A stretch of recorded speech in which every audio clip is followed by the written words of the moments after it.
Tonight, we'll explore the gentle wisdom of Zen Buddhism together. Not as complex philosophy or distant ideas, but as simple truths that have helped people find peace for centuries. Before we begin, feel free to share what time it is and where you're listening from. Zen Buddhism reminds us that life becomes easier when we stop fighting against it. When we release our grip on how things should be and open to how things are. When we let go of the constant effort to control everything and trust the natural flow of existence. The teachings we'll discover aren't about achieving something or becoming someone different. They're about recognizing what's already here. The peace you're looking for isn't far away. It's as close as this breath, this moment, right now. You don't need to do anything special tonight. Just listen with a quiet mind. Let the stories and teachings wash over you like gentle waves. Some will resonate deeply. Others will simply pass by. Both are perfectly fine. Take a slow, deep breath. Let your body settle into comfort. Let's begin this journey together. In Zen Buddhism, there's a teaching that seems backward at first. It says that the more we try to control life, the more it slips away from us. The tighter we grip, the less we actually hold. This isn't just philosophy. It's a practical observation about how life works. We spend so much energy trying to force outcomes, trying to make things happen exactly as we planned, trying to prevent anything from going wrong. We believe that if we just plan carefully enough, work hard enough, control tightly enough, we can make life bend to our will.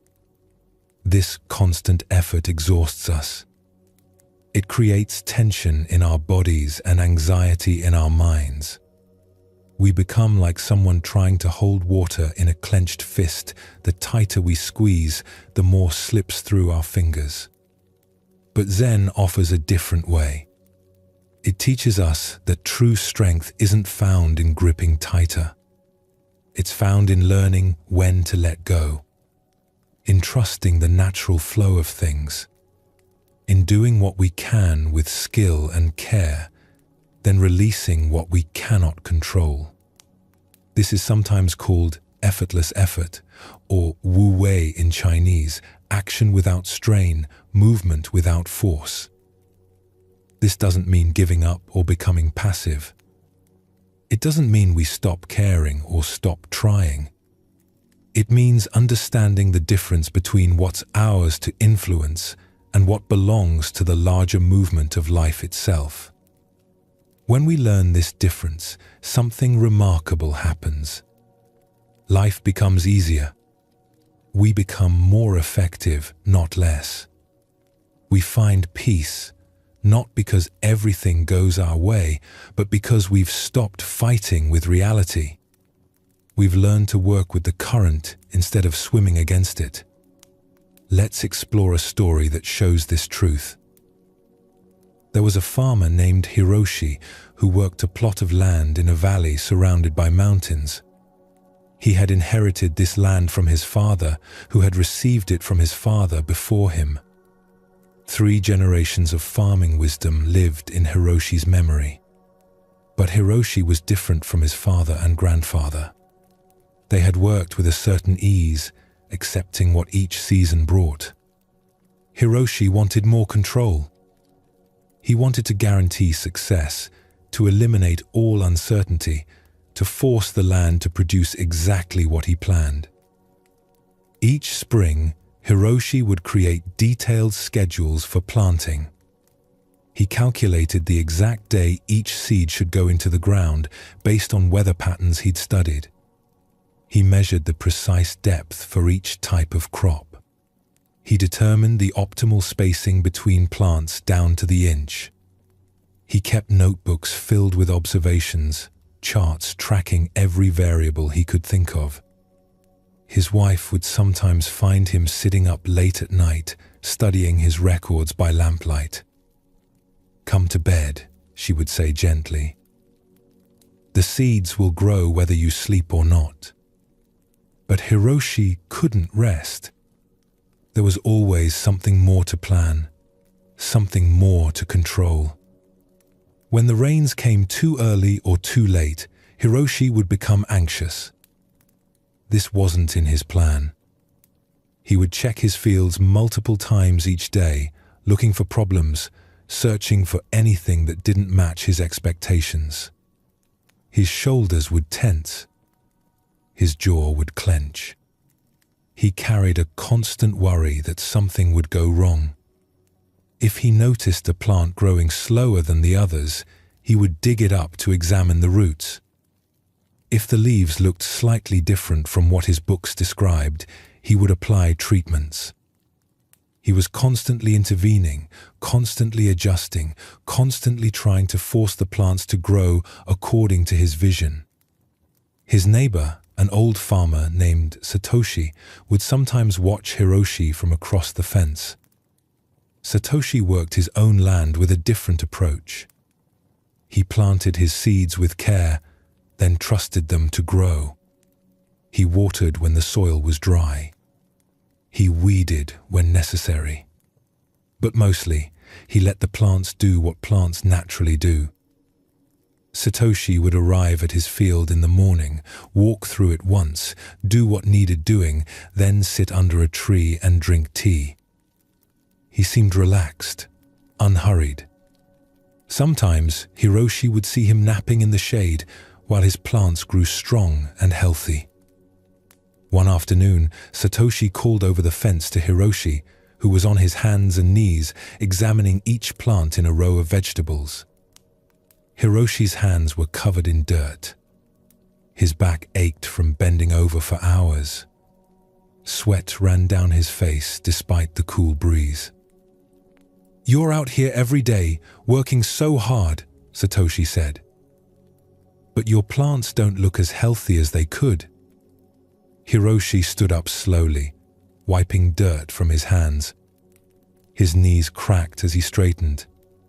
It was true. Despite all his effort, despite all his planning and measuring and constant attention, his crops were struggling.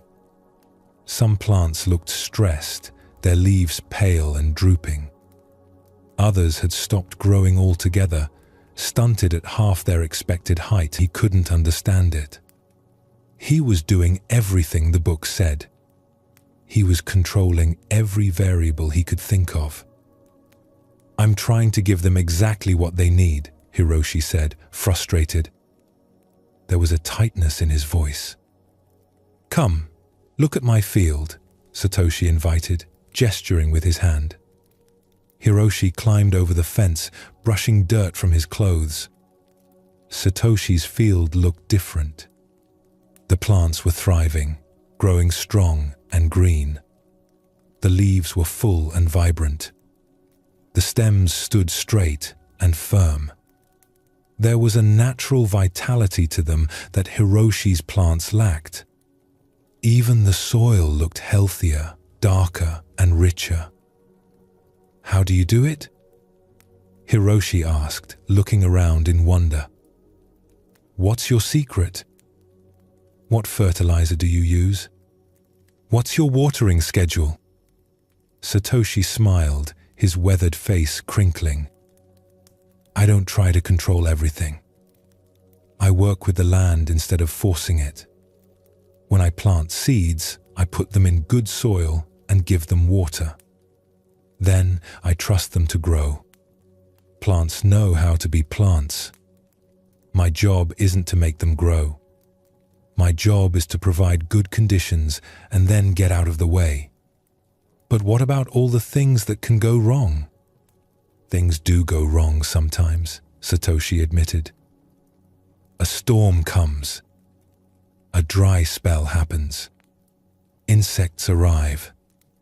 But when I'm not exhausting myself trying to control everything, I have energy to respond to real problems when they appear.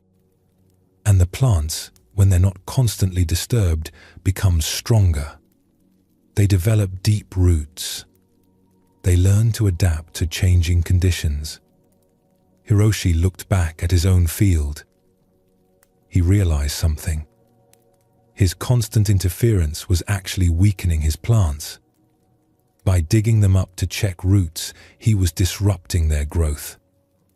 By applying treatments at the slightest variation, he was preventing them from developing their own strength. His need for control was creating the very problems he was trying to prevent. The land has its own wisdom, Satoshi continued. Rain falls when it falls. Sun shines when it shines. Seeds sprout in their own time. I can prepare the soil. I can plant at the right season. I can water during dry times. But I can't make a seed grow faster by pulling on the shoot. I can't force the rain to come. And when I try, I just make myself miserable. That evening, Hiroshi sat at the edge of his field, watching the sun set. The sky turned orange, then pink, then purple.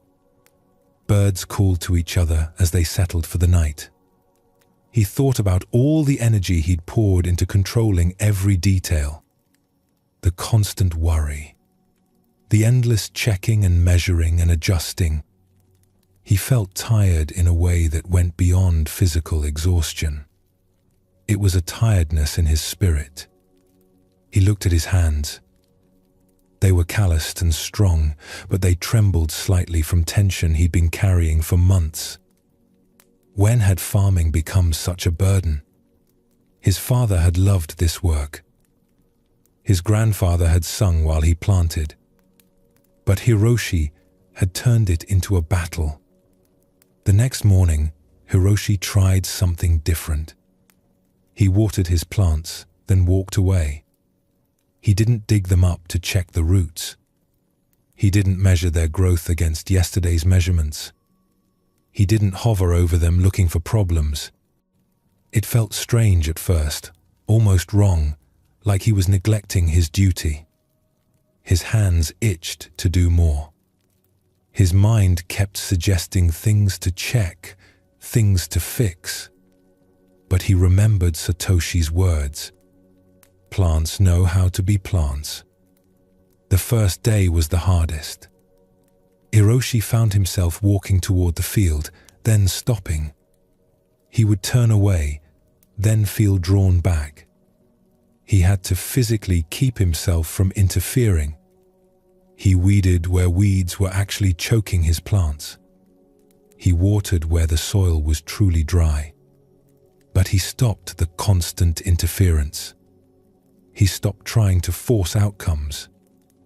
Days passed. Each morning, Hiroshi still cared for his field, but with a lighter touch. He would walk through once, do what was clearly needed, then let it be. He spent less time in the field, but found himself noticing more. The way morning dew sat on the leaves. The patterns the wind made as it moved through the rows. The busy work of beetles and worms in the soil. One morning, about 2 weeks after his conversation with Satoshi, Hiroshi noticed something. A plant that had been stunted, barely growing at all, had suddenly put out new leaves. They were bright green and full of life. He hadn't done anything different with this plant. He'd simply stopped disturbing it. He walked further. More plants were showing signs of recovery. Without his constant disturbance, they were growing stronger. Their roots went deeper, searching for water and nutrients on their own. Their leaves grew fuller, reaching for sunlight. The field was developing a vitality it had lacked before. Hiroshi felt something release in his chest. A tightness he'd been carrying for so long that he'd forgotten it was there. He sat down right there in the dirt, looking at his recovering field, and laughed. It was a quiet laugh, almost embarrassed. All this time, he had been the problem. One morning, Satoshi called over the fence again. Your field looks good now." Hiroshi smiled. "I'm learning to work with it instead of against it. I'm learning that my need for control was the biggest problem of all." As the season progressed, Hiroshi's harvest was the best he'd ever had. Not because he'd controlled everything perfectly, but because he'd learned when to act and when to trust. He'd discovered that there's a wisdom in the natural flow of things that's greater than any amount of planning or forcing. He still prepared his soil carefully. He still planted with attention. He still tended his crops with care. But he no longer exhausted himself trying to control what was beyond his control. He'd learned the difference between responsible action and anxious interference. Years later, when younger farmers would ask Hiroshi for advice, he would tell them, "Do what you can, then trust what you cannot control. The land knows how to be land. Seeds know how to grow. Your job is to provide good conditions and get out of the way. The hardest part of farming isn't the work. It's learning to let go." In Zen Buddhism, this story points to a fundamental truth about the nature of control. We often believe that more effort means more control, and more control means better outcomes. But this isn't always true. Sometimes our constant interference prevents the natural wisdom of things from unfolding. The Buddha taught that suffering often comes from our attachment to outcomes. We want things to be a certain way, and we fight against reality when it doesn't match our expectations. Hiroshi suffered not because his field was difficult, but because he couldn't accept the natural uncertainty of farming. His resistance to what he couldn't control created more problems than the actual conditions ever did. Zen practice teaches us to recognize where our effort is helpful and where it becomes interference. Like Hiroshi learning to care for his plants without constantly disturbing them, we can learn to engage with life without trying to force every outcome. This is the wisdom of Wu Wei, doing without overdoing, acting without forcing. Let's look at another story that shows this teaching from a different angle. There was a potter named Yuki who lived in a village known for its ceramics. She had studied pottery since childhood, learning the techniques from her mother, who had learned them from her grandmother. Yuki knew all the traditional methods. She understood glazes and firing temperatures and the properties of different clays. Her knowledge was vast, her technical skill undeniable. But despite all her knowledge, despite all her training, Yuki struggled with her work. She had a vision of perfect bowls, perfect vases, perfect teacups. She could see them clearly in her mind, every curve exactly right, every surface flawlessly smooth. She would start each piece with a clear image of exactly how it should look. Then she would try to force the clay to match that image. The clay had other ideas. Pottery, Yuki was learning, involves many things beyond the potter's control. The clay itself has a nature. Some batches are more pliable, others more resistant. The moisture content varies from day to day. The kiln temperature fluctuates despite careful monitoring. The glazes react differently depending on countless factors: the humidity in the air, the minerals in the water, the exact position in the kiln. Yuki would spend hours working a single piece, trying to make it conform to her vision. Her wheel would spin and spin as she added more clay here, carved away excess there, reshaped and reworked until her hands were tired and her neck was stiff. Her fingers would ache. Her shoulders would burn. Even then, the pieces rarely turned out as she'd planned. Often they would crack in the kiln, ruined after all that effort. or the glaze would run in unexpected ways, creating patterns she hadn't wanted. Her workshop was full of broken pieces, failed attempts, projects abandoned in frustration. Shelves lined with bowls that were almost right, but not quite. Vases with one side slightly thicker than the other. Cups with rims that weren't perfectly level. Each failure made her more determined to control the process perfectly next time. She would plan more carefully, measure more precisely, try harder to force the outcome she wanted. Some nights, she would stay up late, her hands moving over the wheel again and again, fighting with the clay. The lamp would burn low. Her eyes would grow tired. But still she would push, trying to bend the material to her will. One day, a traveling potter named Taro came through the village. He was quite old, with hands gnarled from decades of work. He carried a pack of pottery pieces to sell. When Yuki saw them, she was amazed. Each piece was beautiful, but not in a perfect way. They had an organic quality, as if they had grown rather than been made. The glazes flowed in natural patterns. The shapes had a vitality that her own work lacked.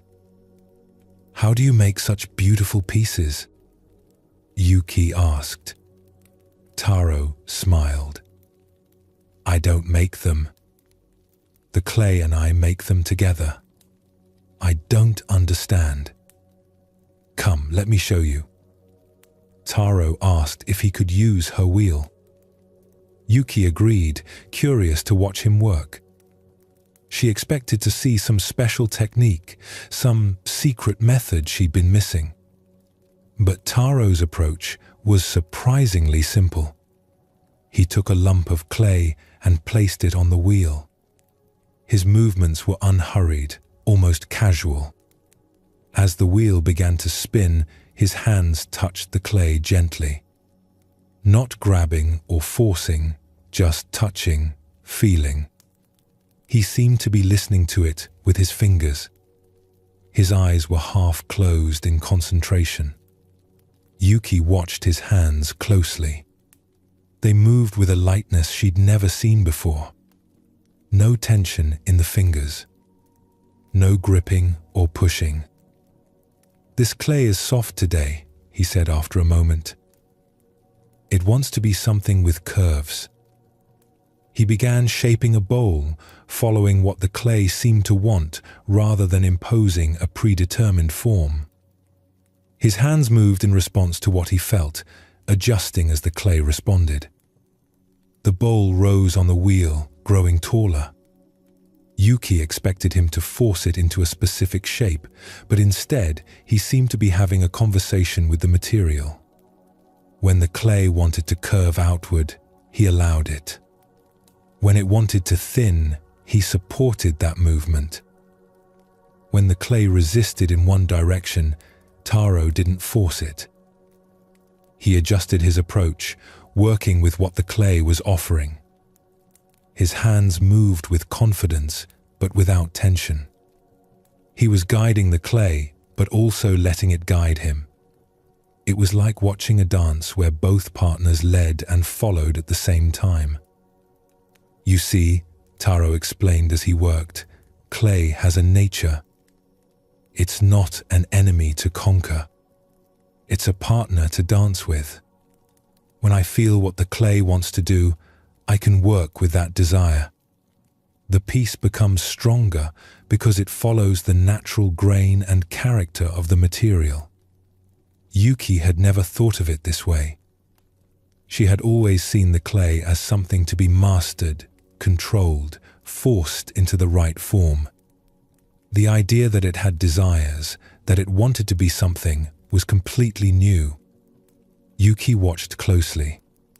She saw how Taro's touch was firm, but not forceful. How he responded to what was happening rather than trying to control every moment. When an unexpected curve appeared, he incorporated it into the design rather than fighting to eliminate it. After Taro shaped the basic form, he stepped back. "Now the clay needs to rest," he said. "It needs time to firm up a bit before I can refine it. If I keep working it while it's this soft, I'll just create problems." Yuki usually hated this waiting period. She wanted to keep working, keep controlling, keep making progress. But Taro seemed content to let the clay be. The next day, Taro returned to the piece. The clay had stiffened overnight. Now he worked on the details, trimming the base, smoothing the walls. His movements were economical, precise. He did what was needed and nothing more. "Most problems in pottery come from working too much," Taro said. "Overworking. Trying to fix every tiny imperfection. Refusing to let the piece have its own character. When I was young, like you, I thought more effort always meant better results. I would work a piece until my hands cramped, trying to make it perfect. But clay doesn't respond well to force. It becomes tired, loses its structure, collapses. But how do you make good work without controlling everything?" Yuki asked. "By understanding the difference between skill and control. Skill means knowing how to work with the material. Control means trying to dominate it. I use skill to guide, to suggest, to support. But I let the clay be clay. I work with its nature instead of against it." Over the following weeks, Yuki tried this different approach. Instead of starting with a fixed vision and forcing the clay to match it, she would center a lump of clay on the wheel and feel what it wanted to become. She would notice its texture, soft or firm. She would feel its moisture, whether it was wet or dry. She would sense its responsiveness, whether it moved easily or resisted. Then she would work with what she felt. At first, this was difficult. Her mind kept wanting to impose its plan. She would sit at the wheel and her thoughts would say, "Make a bowl. Make it this tall. Make it this wide." She would catch herself forcing, pushing, trying to control. Her old habits were strong. But gradually, she learned to soften her approach, to listen with her hands, to respond rather than command. She started to notice things she'd been too busy to feel before. The way clay warmed under her fingers, the slight variations in texture that indicated how it would behave, the moment when clay wanted to rise and the moment when it wanted to spread. Her pottery began to change. The pieces had a naturalness they'd lacked before. They weren't perfect according to her old standards, but they were alive. They had character. The curves felt right in a way she couldn't explain. They fit the hand naturally when you picked them up. And surprisingly, she made fewer mistakes. When she wasn't fighting the clay, it didn't fight back. Pieces stopped cracking in the kiln so often. The glazes seemed to flow more naturally. She wasn't forcing the material against its nature, so it responded with cooperation rather than resistance. One afternoon, several weeks into practicing this new approach, Yuki was working on a vase. The clay was behaving oddly that day, pulling to one side. In the past, this would have frustrated her terribly.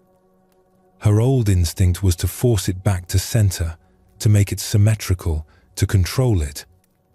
Her hands would start to do this automatically. But she stopped herself. She remembered Taro's teaching. She let the clay pull.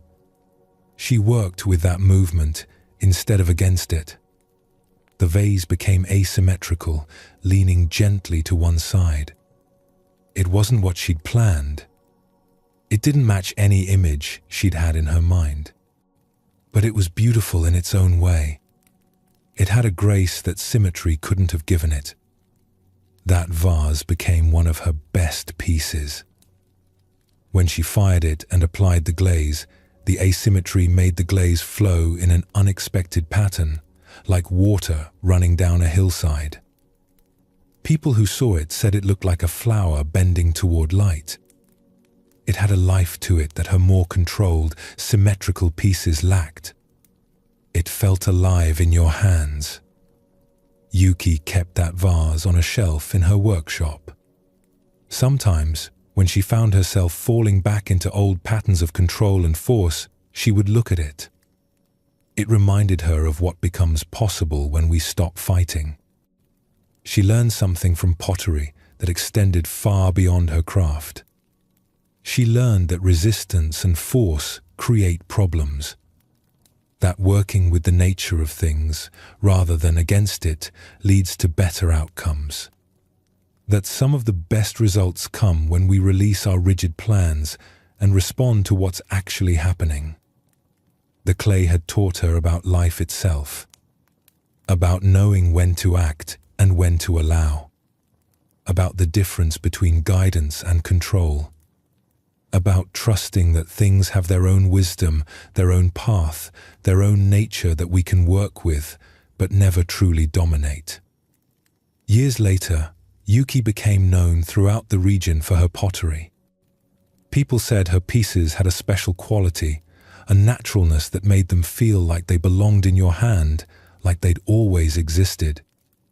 When young potters came to study with her and asked her secret, she would take them to her wheel.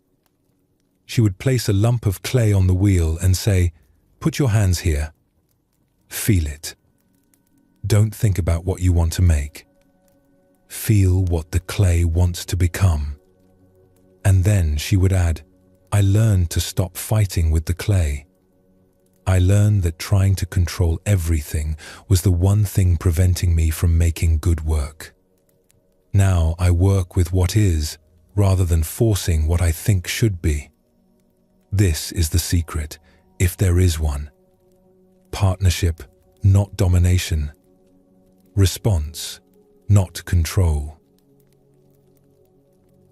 This story shows us another dimension of the Zen teaching about control.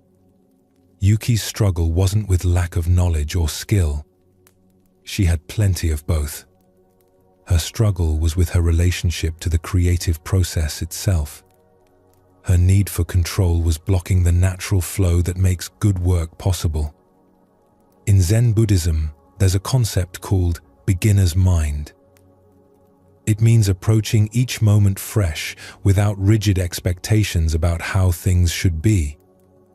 Yuki discovered this when she learned to feel what each lump of clay wanted to become, rather than imposing a predetermined vision. She moved from force to response, from control to cooperation. The Buddha taught about what he called right effort. This doesn't mean maximum effort or constant striving. It means appropriate effort, effort that's aligned with the nature of what you're working with. Hiroshi discovered this in his fields. Yuki discovered this at her wheel. They both learned that more force doesn't always mean better results. This teaching applies to all aspects of life. When we try to control relationships, demanding that people be exactly who we want them to be, we often push them away. When we try to control our emotions, suppressing them or forcing them to change, they often become more intense. When we try to control outcomes, gripping them so tightly that we can't adjust when circumstances shift, we exhaust ourselves and miss opportunities that don't fit our narrow plan. Zen practice invites us to do what we can with skill and care, then release the outcome. To engage fully without demanding that things turn out exactly as we planned. This isn't passivity. It's not giving up or being careless. It's a more refined kind of action, one that works with the grain of reality rather than against it. Think of a river. It doesn't force its way through the landscape. It finds the path of least resistance. But over time, moving with patience and persistence, it shapes entire canyons. This is the power of working with rather than against. Like Hiroshi learning to farm with trust and Yuki learning to pot with responsiveness, we can learn to meet life with less force and more wisdom. We can learn that letting go of control doesn't mean losing power. Often, it means discovering a deeper kind of effectiveness, one that flows with life instead of fighting against it. One that accomplishes more by forcing less. One that finds strength not in rigid grip, but in flexible response. One of the most helpful discoveries in Zen Buddhism is understanding what the mind actually is. We often think our mind should behave in certain ways. We believe we should be able to control our thoughts, turn them on and off like a lamp. When thoughts keep coming, especially uncomfortable ones, we think something is wrong with us. But Zen teaching offers a different view. The mind is more like the sky than like a machine we operate. Think about the sky for a moment. Clouds come and go. Rain falls. Sunshine breaks through. Storms pass. The sky doesn't try to control any of this. It simply allows everything to move through it. And underneath all the changing weather, the sky itself remains clear and spacious. Your mind works in a similar way. Thoughts come and go like clouds. Feelings rise and fall like weather patterns. Sensations appear and disappear like passing rain. And beneath all this movement, awareness itself remains unchanged, just watching, just present. This understanding brings a particular kind of ease. When we stop trying to control our mental weather and instead learn to rest in the spacious awareness that allows all thoughts to arise and pass, something relaxes. We discover that thoughts aren't the problem. Our fight with thoughts is the problem. Let's look at a story that shows this truth. In a monastery nestled in the mountains, there lived a young monk named Nobu. He had come to the monastery with a sincere wish to find peace. But instead of peace, he found his mind more active than ever. During meditation, thoughts would race through his mind like horses galloping across a field. He couldn't make them stop. Nobu would sit on his cushion, close his eyes, and try to make his mind quiet. But the moment he tried to empty his thoughts, more would flood in. Memories from childhood. Worries about whether he was doing meditation correctly. Plans for the day ahead. Judgments about other monks. Random images and sounds and fragments of conversations. His mind felt like a busy marketplace, full of noise and movement. This troubled Nobu deeply. He believed that meditation meant having no thoughts at all. He had heard stories of masters who could sit for hours in perfect mental stillness. He wanted to be like them, but his mind refused to cooperate. The harder he tried to stop his thoughts, the more thoughts seemed to appear. He would spend entire meditation sessions fighting with his mind. A thought would arise, and he would push it away. Another would appear, and he would struggle to suppress it. It was exhausting work, and it left him feeling worse than before he started. He began to think there was something wrong with him. Perhaps he wasn't meant for this path. Perhaps his mind was too busy, too scattered, too broken to ever find peace. One morning, after a particularly difficult meditation session, Nobu went to find his teacher, Master Hakuen. He found the old monk sitting under a tree in the monastery garden, watching the wind move through the branches. "Master," Nobu said, his voice tight with frustration, "I cannot quiet my mind. I've been trying for months, but thoughts keep coming. I push one away and 10 more appear. I'm failing at meditation." Master Hakuin looked at him with kind eyes. "Come, sit beside me." Nobu sat down on the ground next to his teacher. The grass was cool and slightly damp from the morning dew. They sat in silence for a while, watching the tree branches sway in the wind. Leaves rustled with a soft, continuous whisper. Birds called to each other from hidden places in the foliage. A breeze touched their faces, carrying the scent of pine from the mountains beyond. Nobu tried to sit quietly, but his mind was already busy. He was thinking about what his teacher might say. He was judging himself for complaining. He was hoping for some secret technique that would finally make everything quiet. His thoughts moved in circles even as he sat there. "What do you see?" Hakuin finally asked, his voice gentle. "I see the tree," Nobu replied. "The branches moving in the wind." "Is the tree fighting with the wind?" Nobu looked more carefully at the branches above them. They bent and swayed, moving with each gust. Some branches moved a great deal, bending nearly horizontal in stronger gusts. Others barely moved at all, but none of them seemed to resist. "No." The tree lets the wind pass through it. "And when the wind moves the branches, is the tree disturbed? Is it suffering?" Nobu considered this.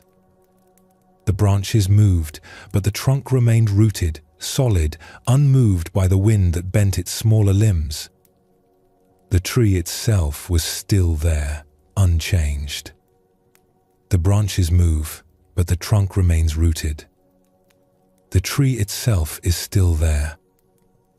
"Your mind is like this tree," Hakuin said, gesturing to the branches above. "Thoughts are like the wind. They come and go on their own. Fighting against thoughts is like the tree trying to stop the wind. It's impossible, and the effort only creates strain. The tree would break itself trying to resist the wind." "But surely I should be able to control my mind," Nobu said, his voice carrying a hint of desperation. "Otherwise, what's the point of meditation? Why am I sitting every day if I can't make my mind quiet?" "Meditation isn't about controlling thoughts," Hakuin explained, his tone patient and kind. "It's about recognizing the awareness that watches thoughts come and go. This awareness is like the trunk of the tree, steady and rooted, while thoughts move through like wind through branches. The thoughts don't disturb the awareness any more than wind disturbs the tree's roots deep in the earth." Nobu wasn't sure he understood. The words made sense, but they felt abstract, distant from his actual experience. "But when I meditate, my mind is full of thoughts. I don't feel any awareness. I just feel busy and scattered. It's like a crowd of people all talking at once inside my head." Hakuin smiled with understanding. "That's because you're identifying as the thoughts themselves. You think you are your thinking. But notice this. Who is it that knows thoughts are happening? Who is aware that your mind feels busy?" Nobu paused. This was a different kind of question. He had been so focused on his thoughts, on trying to control them or make them stop, that he'd never asked who was watching all of this happen. There was something aware of his thoughts. Something that could observe his mind being busy. Something that noticed thoughts appearing and disappearing. Something that knew when his meditation was difficult. "There's something watching the thoughts," Nobu said slowly, carefully, as if touching something fragile. Yes, that watching awareness is what you actually are. The thoughts are just weather passing through. You are the sky in which the weather appears. The sky doesn't care if it's sunny or stormy. It holds both with the same spaciousness. This struck Nobu in a way that words usually didn't. He sat with it, letting it settle. The awareness that was noticing his thoughts, that was hearing the birds, that was feeling the cool grass, that awareness had been there all along. He had just been too busy fighting with thoughts to recognize it. Over the following days, Nobu tried this different approach. Instead of fighting his thoughts during meditation, he watched them. He would sit on his cushion in the meditation hall, feeling the firm support beneath him, hearing the breathing of other monks around him. Then he would simply notice what his mind was doing. A thought would arise about what he would eat for breakfast. Rice, perhaps, or soup. Instead of pushing it away or getting frustrated that he was thinking about food during meditation, he simply noticed it. There's a thought about breakfast. The thought would linger for a moment, floating in his awareness like a leaf on a pond, then fade on its own. He didn't make it go away. It just went. Another thought would come, a memory of his family home. He could see his mother's face, hear his father's voice. In the past, this would have triggered a whole chain of thoughts, memories leading to more memories, eventually spiraling into homesickness or regret. But now, he simply observed. There's a memory. He watched it appear, stay briefly, then dissolve like mist in sunlight. He wasn't trying to make it go away. He wasn't holding on to it. He was just watching, the way you might watch clouds drift across the sky. At first, this felt strange to Nobu. He was so used to fighting his thoughts that simply watching them felt like doing nothing. His old habit would reassert itself. He would catch himself getting tense, preparing to push a thought away. Then he would remember Hakuin's teaching and soften again. Just watch, like the tree allowing wind to pass through. But gradually, over days and then weeks, he began to notice something remarkable. When he stopped fighting his thoughts, they actually became quieter. Not because he was suppressing them, but because he'd stopped feeding them with his resistance. It was as if his effort to force stillness had been creating the very agitation he was trying to stop. His fighting had been like throwing rocks into a pond, then wondering why the water wouldn't settle. One morning, during meditation, a difficult memory arose. It was something he had felt ashamed about for years, a time when he had been unkind to a younger brother. In the past, Nobu would have immediately tried to push it away, creating an internal battle that could last the entire meditation session and sometimes longer. The memory was uncomfortable, and his instinct was to reject it, to make it disappear. This time, he simply watched the memory appear. He felt the uncomfortable feelings that came with it, a tightness in his chest, a warmth in his face. He noticed the thoughts that surrounded it, judgments about himself, wishes that he had acted differently. But he didn't fight. He let it all be there, like clouds passing through the sky. He let the discomfort be uncomfortable without trying to make it go away. The memory stayed for a moment, and then, without any effort on his part, it dissolved on its own. Nobu felt something release in his chest, like a knot slowly untying itself. He had been carrying this memory with such struggle, always trying to keep it away, always tensing against it when it appeared. But when he simply let it pass through, like wind through branches, it lost its power over him. It was just another thought, another piece of weather moving through. "Master Hakuin," Nobu said later that day, finding his teacher again in the garden, "I think I'm beginning to understand.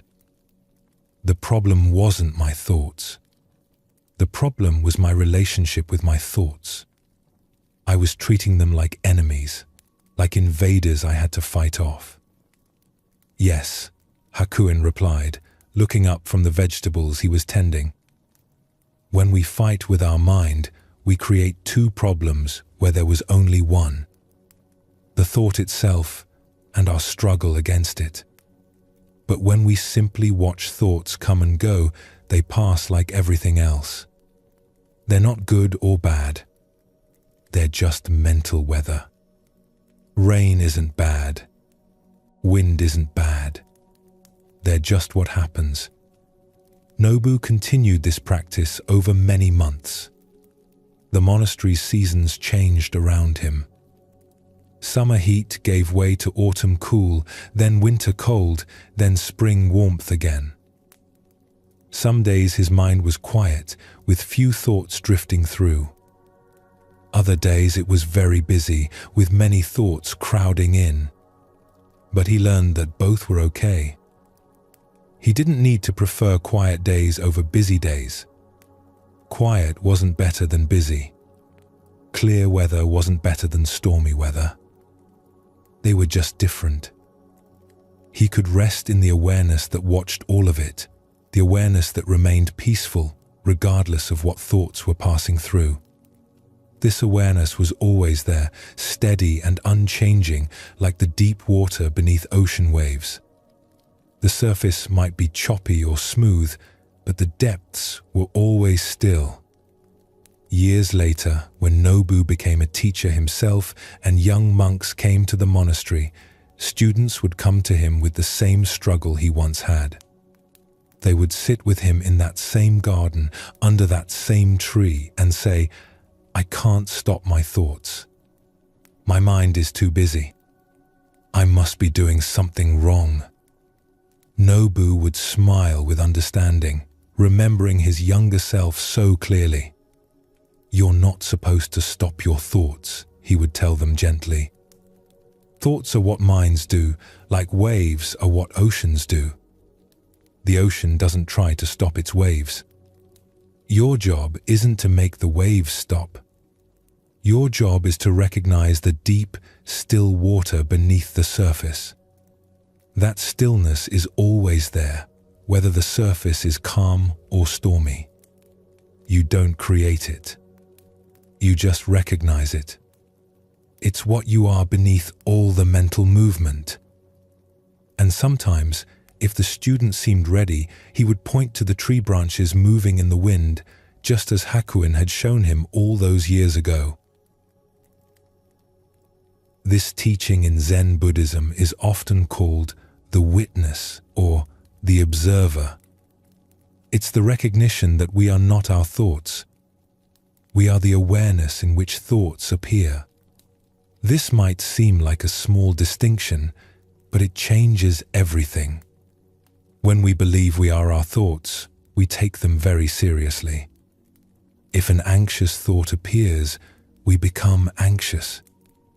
If an angry thought appears, we become angry. We're completely identified with whatever is passing through our mind at the moment. But when we recognize ourselves as the awareness watching thoughts, we have space. We can notice an anxious thought without becoming anxious. We can observe an angry thought without becoming angry. The thoughts still appear, but they no longer control us. We see them as passing phenomena, like clouds in the sky, not as who we are. The Buddha taught that much of our suffering comes from this misidentification. We mistake the passing contents of consciousness for our true self. But our true nature is the consciousness itself, not its contents. This consciousness is always peaceful, always present, always unchanged by what passes through it. Let's look at another story that explores this teaching from a different angle. There was a wealthy merchant named Takeshi who lived in a bustling town near the coast. His business was successful, dealing in fine silk and tea from across the sea. His family was healthy, a wife and 3 children who wanted for nothing. By all appearances, he had everything a person could want. His house was large and well furnished. His reputation was solid. People respected him. But Takeshi was not at peace. His mind never stopped. From the moment he woke until the moment he finally fell into exhausted sleep, his thoughts raced. He would plan his next business deal while eating breakfast, barely tasting the food in his mouth. He would review yesterday's conversations while walking through town, not seeing the people he passed or hearing their greetings. He would worry about future problems while spending time with his children, sitting beside them but not truly present. His mind was always somewhere else, always busy, always moving to the next thing before finishing with the current thing. Even when he tried to enjoy quiet moments, his mind would fill them with chatter. Sitting in his garden, which his wife had carefully tended to be a place of peace, instead of appreciating the flowers, he would think about which merchants might visit tomorrow, what prices they might offer, how he should negotiate. Listening to music, instead of hearing the notes, instead of letting the melody move through him, he would plan his responses to potential business questions. His mind narrated everything, commented on everything, analyzed everything, judged everything. There was never a moment of simple, quiet presence. Never a moment when he was just there, just experiencing, just being. This constant mental activity exhausted Takeshi in a way that physical work never did. He felt like he was always working, even when his body was at rest. When he lay down at night, his body would be tired, but his mind would keep spinning, replaying the day's conversations, planning tomorrow's meetings, worrying about things that might or might not happen. His shoulders carried a permanent tension bunched up near his ears. His jaw was often clenched, sometimes so tight that his teeth would ache. He slept poorly, waking frequently with thoughts already racing, as if his mind had been working even while he slept. One day, a traveling monk came through town. His name was Genzo, and he was known for his understanding of the mind. People spoke of how peaceful he seemed, how present he was when you talked to him. Takeshi invited him to his house, hoping the monk might have some wisdom to offer, some technique or practice that could finally quiet his restless thoughts. They sat together in Takeshi's garden under a wooden pavilion. The afternoon sun filtered through the trees, casting moving shadows on the ground. A small fountain bubbled nearby, water flowing over smooth stones. It should have been peaceful. But Takeshi's mind was already racing. Takeshi immediately began asking questions, his words tumbling out quickly. How do I make my mind quiet? How do I stop all this thinking? My mind never rests. It's always busy, always planning, always worrying. Even now, sitting here with you, I'm thinking about a meeting I have tomorrow, a shipment that should arrive. Nothing works. Genzo listened with a slight smile, his face calm and open. He didn't seem rushed or disturbed by Takeshi's urgency. When Takeshi finished his rapid questions, the monk was quiet for a long moment. He looked at the garden, at the trees moving gently in the breeze, at the water flowing in the fountain. Then he asked, "Who is tired of thinking?" Takeshi was confused by the question. It seemed too simple, not addressing his real problem. I am. I'm tired of it. My mind exhausts me with its constant activity. And And this I that is tired of thinking, is it thinking right now? Of course. I'm thinking about my mind, about how to fix it, about what you might tell me, about whether this will help or if I'm wasting my time. So you're using thinking to try to stop thinking? Takeshi paused. He hadn't thought about it that way, but it was true. He was thinking about thinking. Using thoughts to fight thoughts. Creating more mental activity in his effort to stop mental activity. It was like trying to put out a fire by adding more wood to it. I don't know any other way. How else can I solve this problem? Genzo gestured to the garden around them, to the trees and flowers and the bubbling fountain. Listen for a moment. Just listen. Don't think about listening. Don't think about what I'm asking you to do. Just hear what's here. They sat in silence. At first, Takeshi's mind continued its usual chatter, making comments about the silence, wondering what the monk was doing, judging whether this simple exercise could possibly help with his complex problem, thinking about how much time he was spending here when he had so much work waiting. But Genzo had said to listen, so Takeshi tried to focus on sounds. He tried to actually hear instead of think about hearing. He heard birds singing in the trees above them. Not just birds, but the specific calls, high chirps and lower warbles, some close by and some distant. He heard the rustle of leaves in the breeze, a soft, continuous whisper that rose and fell. He heard the distant sound of the ocean, waves rolling onto the shore, a rhythmic shh that he usually never noticed, even though he lived so close to the water. He heard the fountain bubbling beside them, water trickling and splashing over the smooth stones. He heard the creak of the wooden bench beneath him as he shifted his weight slightly. He even heard his own breathing, the soft sound of air moving in and out of his body. "What do you notice?" Genzo asked after a while, his voice quiet and gentle, not interrupting the listening but adding to it. "I hear birds," Takeshi said, still listening even as he spoke. "Wind in the leaves. The ocean. The fountain. The wood beneath me. My own breath. And while you were listening to those sounds, truly listening with your full attention, where were your thoughts about tomorrow's meeting? Where were your worries about next week's shipment? Where were your reviews of past conversations?" Takeshi realized something that surprised him.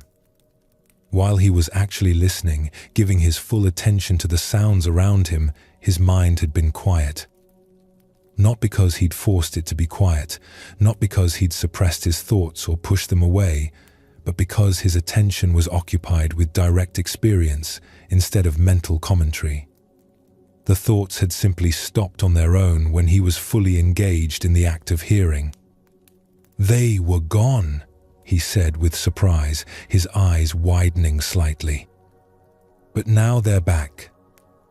Now I'm thinking about the fact that they were gone, thinking about what that means, wondering if I can make it happen again, analyzing this experience." "They come and go," Genzo said, nodding as if this was exactly what he expected to hear. "Thoughts are like visitors to your house. They arrive uninvited, walking through your open gate. They stay for a while. They leave. The problem is that you've been treating every visiting thought as if it's your master. The moment a thought appears, you bow to it. You serve it. You follow it wherever it leads. You give it all your attention and energy. You believe everything it tells you. But I don't choose my thoughts. They just come." "Exactly. You don't choose them. So why do you take responsibility for them?" Why do you believe them? Why do you follow them? This was a new idea for Takeshi. He had always assumed that because thoughts appeared in his mind, they were his thoughts, and therefore he should pay attention to them, believe them, act on them. Think of it this way, Genzo continued. If a stranger walked through your gate and started giving you orders, would you obey? Would you believe everything they said? Would you let them control your actions? No, of course not. But when a thought walks through your mind and gives you orders, tells you to worry, tells you to plan, tells you to judge, you obey immediately. You give it more authority than you'd give a stranger. Takeshi sat with this. His mind was indeed like a gate that stood open, with thoughts wandering in and out constantly. He had been treating each thought as if it deserved his complete attention and belief. So what should I do with thoughts? He asked. You don't need to do anything with them, Genzo said. Watch them come. Watch them go. Like watching people walk past your house. Some people you might invite in. Others you simply let pass by. You don't need to fight with them or chase them away. You just don't follow them. Over the following weeks, Takeshi practiced this new way of relating to his thoughts. When a thought about business would arise during the day, he would notice it. There's a thought about tomorrow's meeting. He wouldn't fight it or try to make it go away or tell himself he shouldn't be thinking about it. But he also wouldn't follow it into an elaborate planning session. He wouldn't let it pull him out of whatever he was actually doing in the moment. He would just let it be there, acknowledged but not followed, and often it would fade on its own, like smoke dissipating in air. When a worried thought appeared, he would notice it too. There's a worried thought about the shipment. In the past, he would have grabbed onto that worry immediately and spun it into an entire story about everything that might go wrong. He would have spent hours imagining disasters, planning responses to problems that hadn't happened yet, exhausting himself with mental rehearsals. Now, he simply observed the worry without believing it or following it. Like a cloud passing across the sky, it would drift through and disappear. Sometimes it would come back, and he would notice it again. There's that worry again. And again he would let it pass. This practice didn't make Takeshi's thoughts stop. His mind was still active, still generating thoughts throughout the day. But he no longer felt exhausted by it. He had discovered something beneath the constant mental chatter. A quiet awareness that was always present, always peaceful, regardless of how busy his thoughts were. It was like discovering that beneath the waves on the ocean's surface, there were depths that remained perfectly still. He found that he could be present with his children in a way he never had before. One afternoon, his youngest daughter showed him a flower she had picked from the garden. In the past, even while looking at the flower, his mind would have been somewhere else, thinking about work, reviewing conversations, planning ahead. He would have smiled at her, but not really seen the flower or felt her joy.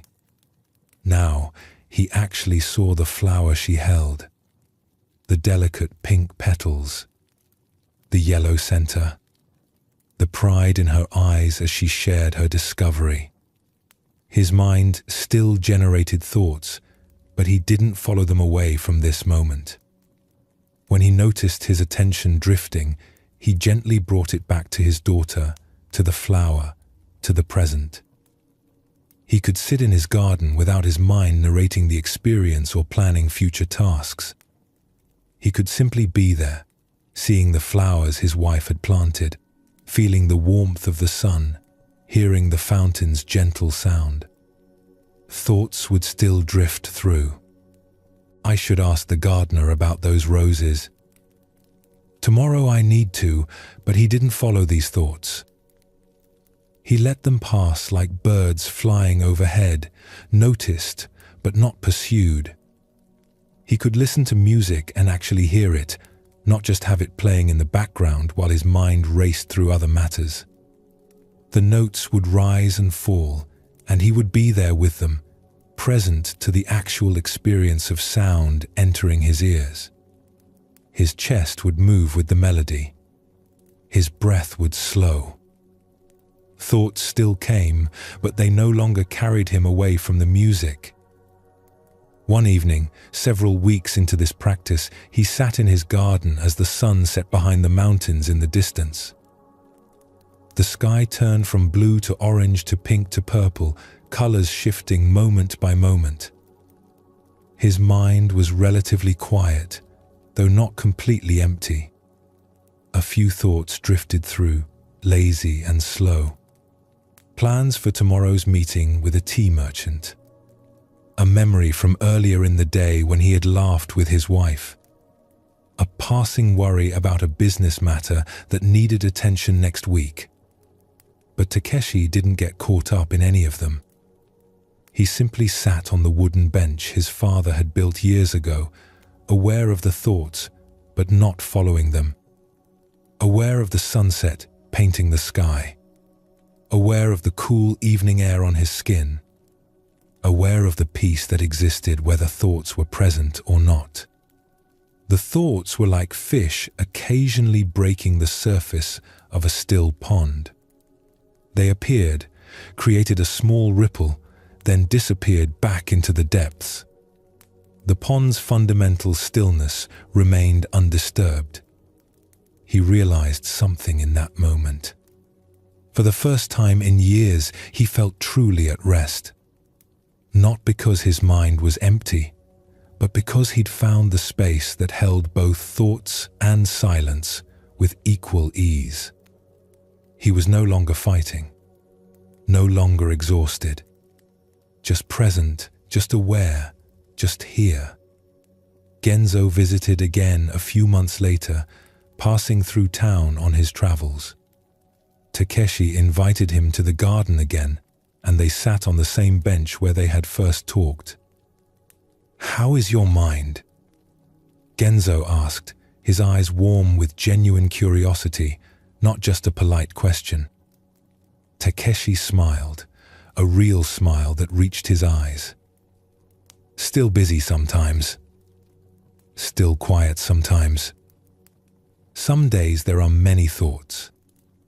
Other days there are fewer. But I've learned something important. The busyness or quietness of my mind doesn't matter as much as I thought it did. What matters is that I've found the space in which busy and quiet both appear. That space is always peaceful. It doesn't change whether thoughts are rushing or calm."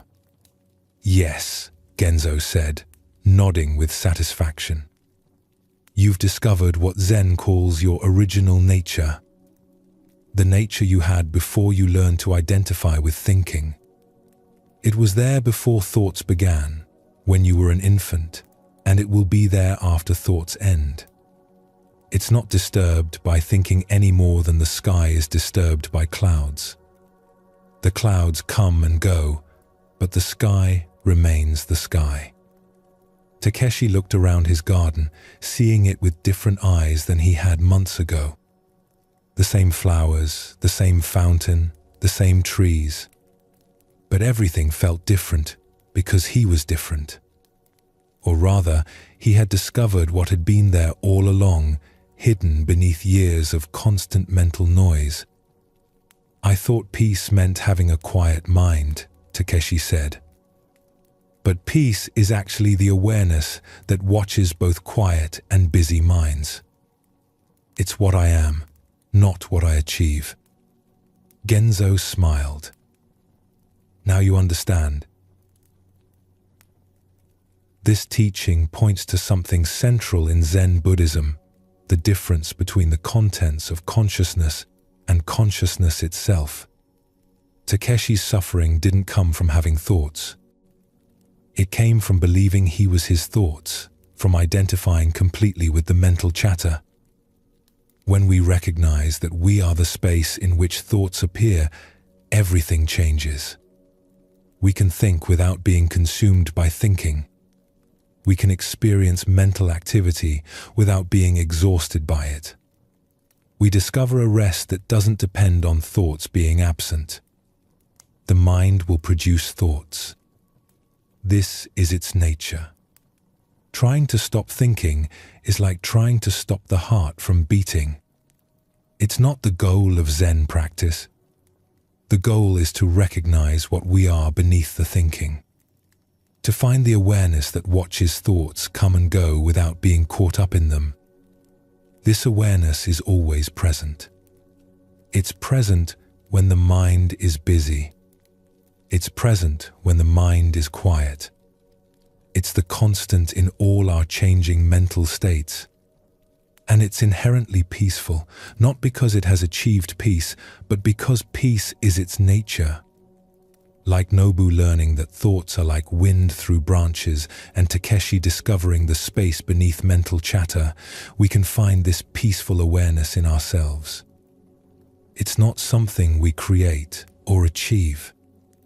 It's what we are when we stop identifying with the passing contents of our mind.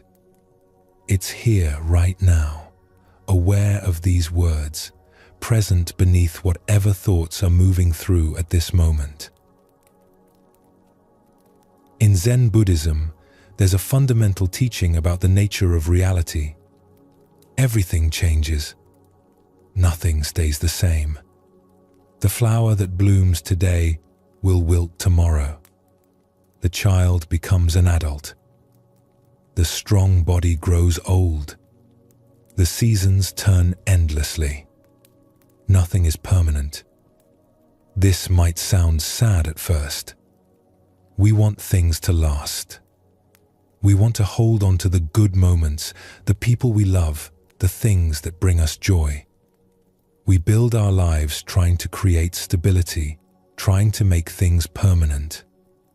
But Zen teaches us that this very desire for permanence is what creates suffering. When we resist change, we fight against the basic nature of existence. It's like standing in a river and trying to stop the water from flowing. We exhaust ourselves in a battle we can never win. But when we learn to accept impermanence, something remarkable happens. We become free. We can enjoy things fully, precisely because they won't last forever. We can be present to life as it actually is, not as we wish it would be. This doesn't mean giving up or becoming passive. It means engaging fully with each moment while knowing that this moment, like all moments, will pass. It means loving without trying to freeze time. It means building without demanding that what we build lasts forever. Let's look at a story that shows this truth. There was a tea master named Setsuko who lived in a small house at the edge of a village.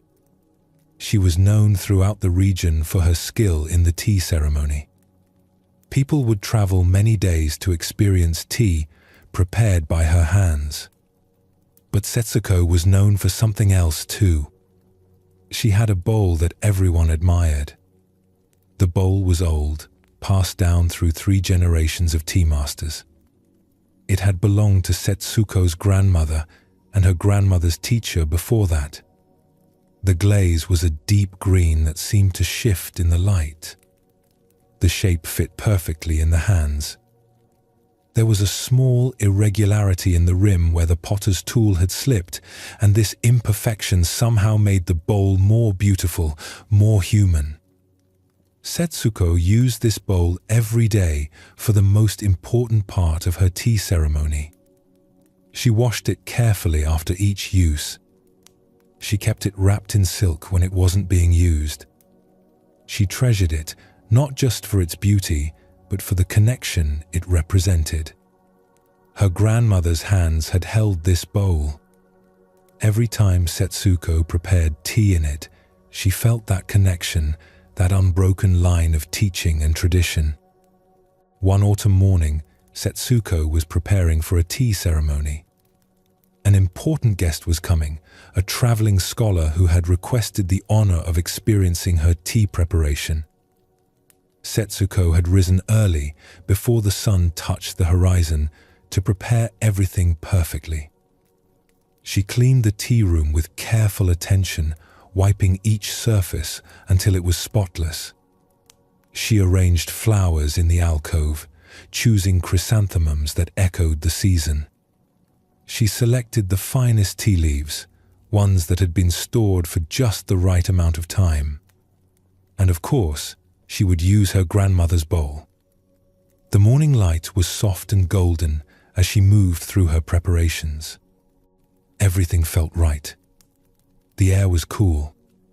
The house was quiet. She could hear birds beginning to sing outside. This was the time of day she loved most, when the world felt fresh and full of possibility. She went to the storage room where the bowl was kept. She unwrapped it from its silk covering, feeling the familiar weight in her hands. The green glaze caught the morning light beautifully. She held it for a moment, as she often did, thinking of her grandmother. She could almost feel the older woman's presence, her patient teaching, her steady hands guiding Setsuko's learning. As she carried the bowl from its storage place to the tea room, she moved through the corridor with care. She had walked this path thousands of times. She knew every board, every corner. But this morning, something was different.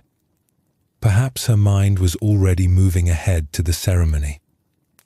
Perhaps she was thinking about her guest. For just a moment, her attention drifted. Her foot caught on the edge of a mat that had shifted slightly from its usual position. She stumbled. Her hands instinctively tried to catch her balance, and the bowl flew from her grasp. It seemed to move through the air in slow motion, turning slowly, gracefully almost, the green glaze catching the morning light one last time. Then it hit the wooden floor.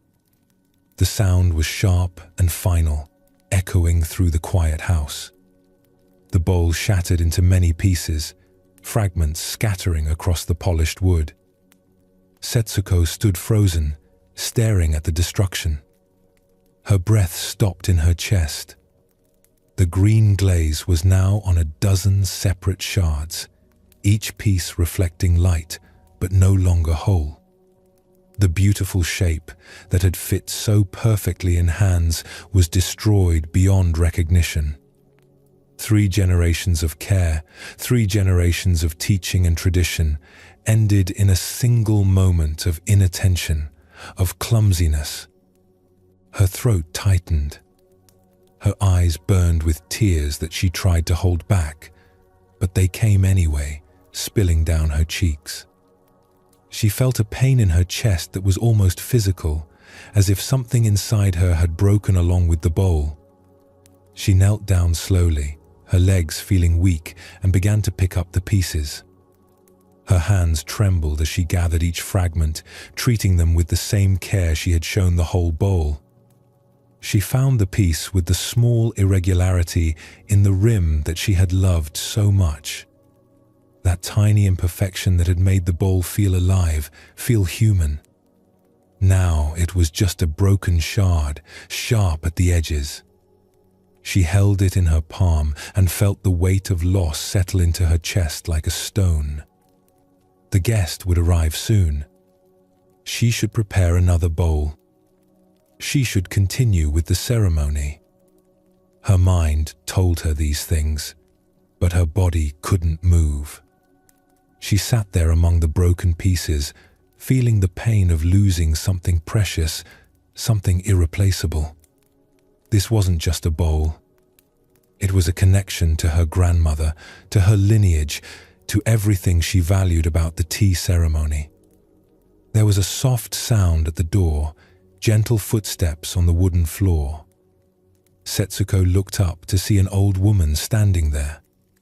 She was a neighbor, a widow named Chio who lived alone in a small house nearby and often walked through the village in the early morning, greeting the day with a simple contentment that Setsuko had always admired but never quite understood.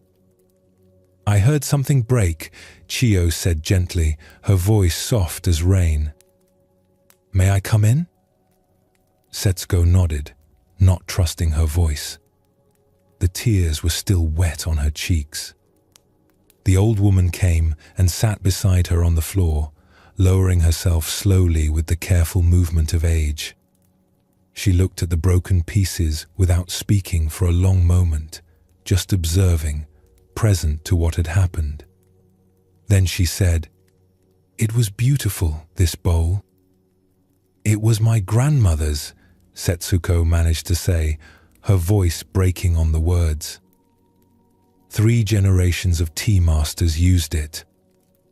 And I destroyed it. I wasn't paying attention. I was careless. I failed to protect it. "You didn't destroy it," Chio said, her tone matter-of-fact but not unkind. "It broke. All things that can break will break eventually. This is their nature. This bowl's breaking came today. If not today, it would have come another day, another year. Perhaps when you were older. Perhaps after you had passed it to your own student. The bowl's nature included its breaking, just as a flower's nature includes its wilting, just as fruit's nature includes falling from the tree. But it should have lasted longer. It could have lasted another generation, maybe 2, if I had been more careful, more mindful." Chio picked up one of the larger pieces, turning it in her weathered, lined hands. This bowl served its purpose beautifully for many years. It held tea. It connected you to your grandmother. It brought joy and beauty to everyone who used it. It taught you about care and attention. And now that part of its life is complete. The bowl has done what it came to do. But I'll never use it again. That connection to my grandmother is broken now. "The connection isn't in the bowl," Chio said, looking directly at Setsuko with eyes that were surprisingly bright despite her age. "It's in you. Your grandmother's teaching lives in your hands, in your knowledge, in your care for the tea ceremony, in the way you move, in the attention you bring to each action. The bowl was just clay and glaze. What mattered was never the object. It was what the object helped you remember, what it symbolized. And that hasn't broken." Setsuko looked down at the fragments in her hands. She realized something that made her chest tighten in a different way. She had been treating the bowl as if it would last forever. She had been careful with it, yes, but she had also been taking it for granted in a way. She had assumed it would always be there. She had thought she would use it for many more years, perhaps decades. She had never truly appreciated its temporary presence in her life. She had used it every single day, but had she really seen it? Had she truly appreciated each moment with it? "I never really saw it," she said quietly, the understanding settling into her like morning dew. "I used it every day, but I never truly saw it. I was always thinking ahead to the next ceremony, the next guest, the next season. I never stopped to appreciate that this bowl, this moment of using it, was precious exactly because it wouldn't last forever. I thought I had time. I thought it would always be there." The old woman smiled, a gentle expression that held understanding without judgment. "Now you understand something important. When we know something won't last forever, we can truly appreciate it. The flower is precious because it will wilt. The tea is savored because it will be drunk. The moment is beautiful because it will pass. If the cherry blossoms lasted all year, would we travel to see them? Would we sit beneath them and feel moved by their beauty? We treasure things precisely because they're temporary. Setsuko's guest arrived later that morning. The scholar was an elderly man with kind eyes and a patient manner. She served tea in a simple, newer bowl, one she had made herself during her training. It was plain compared to her grandmother's bowl, without the depth of color or the history. But she was present for the ceremony in a way she had never been before. She felt the warmth of the tea as she prepared it. She noticed the way steam rose from the bowl in delicate wisps. She saw the guest's appreciation, the way his face softened as he received the tea. She was fully there, knowing that this ceremony too would end, this moment too would pass. This guest would leave. This tea would be drunk. This morning would become afternoon, and then evening, and then a memory. Everything was passing, and that made it precious. The ceremony felt different than any she had performed before. Usually, her mind would be partly elsewhere, checking her technique, worrying about mistakes, thinking about past ceremonies or future ones. Now she was just here, just present to this moment, this guest, this tea, this simple bowl that held warmth and care even though it lacked history. After the guest left, thanking her with deep bows for the beautiful ceremony, Setsuko took the broken pieces of her grandmother's bowl and sat with them in the quiet of her tea room. She thought about what Chiyo had said. She thought about impermanence and appreciation and presence. After the guest left, Setsuko took the broken pieces of her grandmother's bowl and, following an old tradition, she carefully repaired it using gold lacquer to join the fragments. This technique, called kintsugi, doesn't try to hide the breaks. Instead, it highlights them, making them part of the bowl's new beauty. When she finished, the bowl was changed. The gold lines traced across its surface showed exactly where it had broken. But these lines made it more beautiful than before. The bowl now told a story. It showed its breaking and its healing. It showed that broken things can become whole again, not by pretending they were never broken, but by incorporating the breaking into their beauty. Setsuko never used the repaired bowl for ceremonies. Being sad is what makes life precious. Years later, students would ask Setsuko about the bowl with the gold lines. She would tell them the story and then say, "I loved that bowl when it was whole, but I took it for granted. Now I love it more deeply because I understand that nothing lasts forever." This understanding doesn't make me sad. It makes me present. It makes me grateful for each moment, each ceremony, each bowl of tea, knowing that all of it is temporary and therefore precious. This teaching about impermanence is at the heart of Zen Buddhism. The Buddha taught that all compounded things are impermanent. Everything that comes together will eventually come apart. This isn't a flaw in the universe. It's simply how things are. We suffer when we try to make the impermanent permanent. We cling to people, to things, to moments, to states of being, trying to freeze them in time. But life won't be frozen. The river keeps flowing. The seasons bring despair. In fact, when we truly accept impermanence, we discover a deeper way of loving and living. We appreciate things more fully when we know they won't last forever. We're more present when we understand that this moment will never come again. We love more deeply when we know that time with loved ones is limited. Let's look at another story that explores this teaching. There was a gardener named Fumiko who worked at a temple. She had tended the temple garden for 20 years, and in that time, she had created something remarkable. The garden was known throughout the region for its beauty in every season.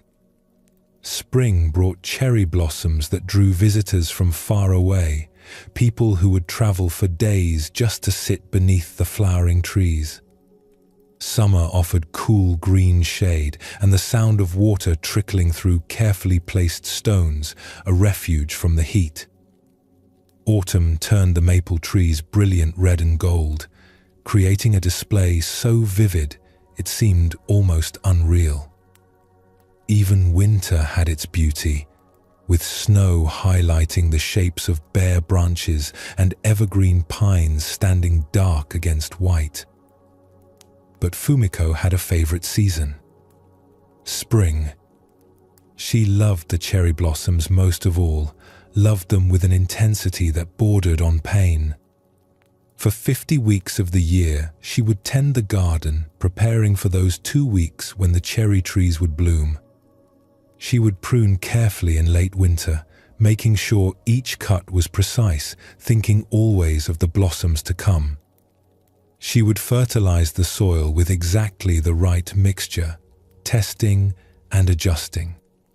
She would watch the weather, worry about late frosts, protect the buds with coverings if needed. Everything she did was in service of those 2 weeks of blooming. And when the blossoms finally opened, when the trees transformed from bare branches to clouds of pink, she would spend every spare moment in the garden. She would sit beneath the flowering branches for hours, watching the pink petals glow in the sunlight, listening to bees moving from blossom to blossom, breathing in the delicate scent. She felt fully alive during those 2 weeks, as if the rest of the year was just preparation for this moment. But those 2 weeks always passed too quickly.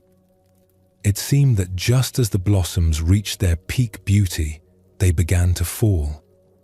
The petals would loosen and drift down, first a few, then many, then a constant shower.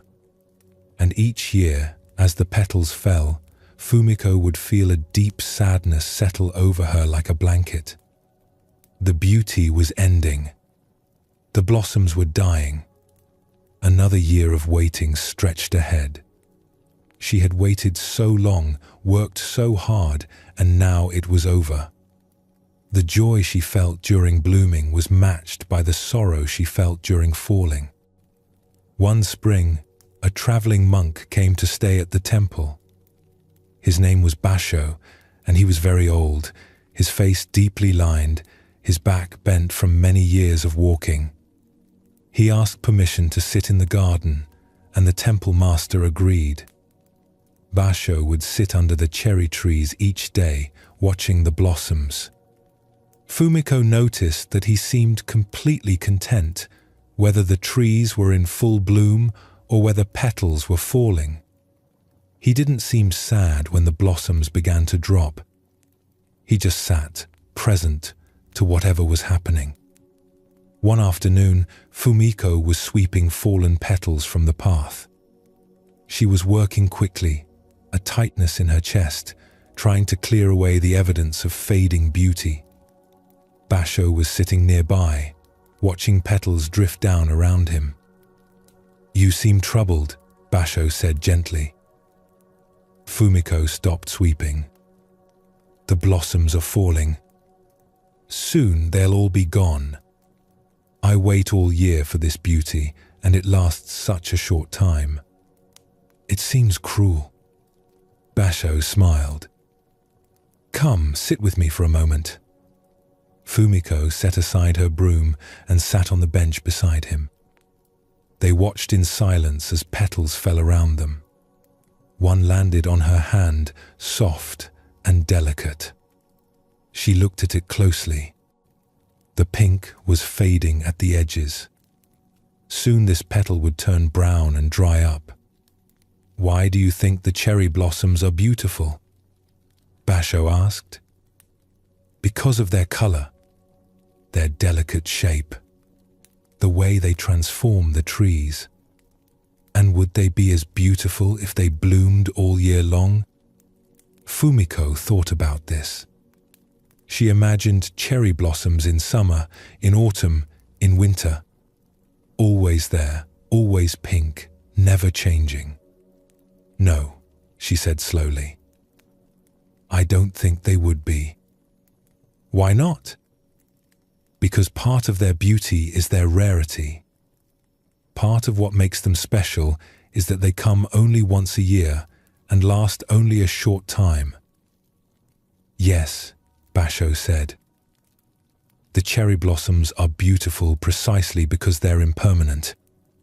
If they lasted forever, you would stop seeing them. You would walk past them without noticing.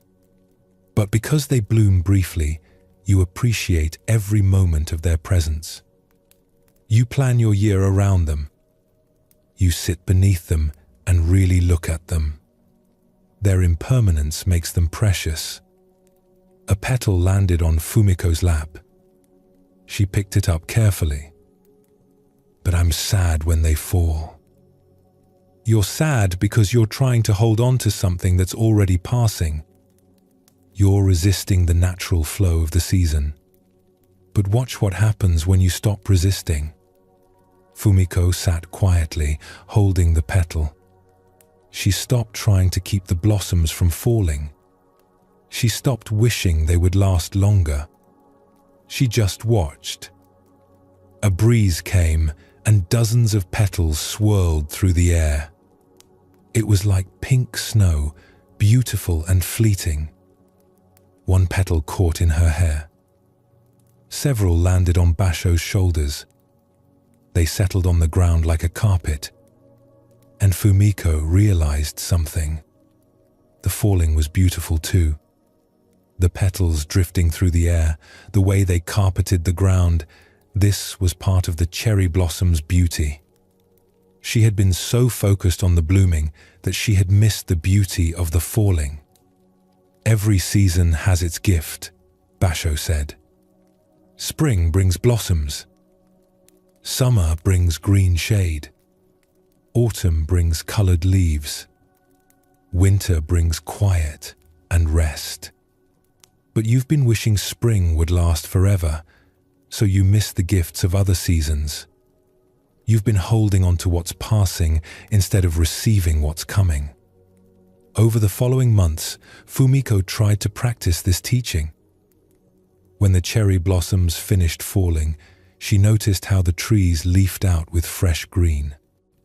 The shade was cooler now, pleasant in the warming weather. Birds nested in the branches, filling the garden with song. When summer came, she appreciated the full, lush green of the garden. The way the maple leaves created dancing shadows. The sound of cicadas in the evening. She wasn't wishing it was still spring. She was present to summer. When autumn arrived, she watched the leaves change color with wonder.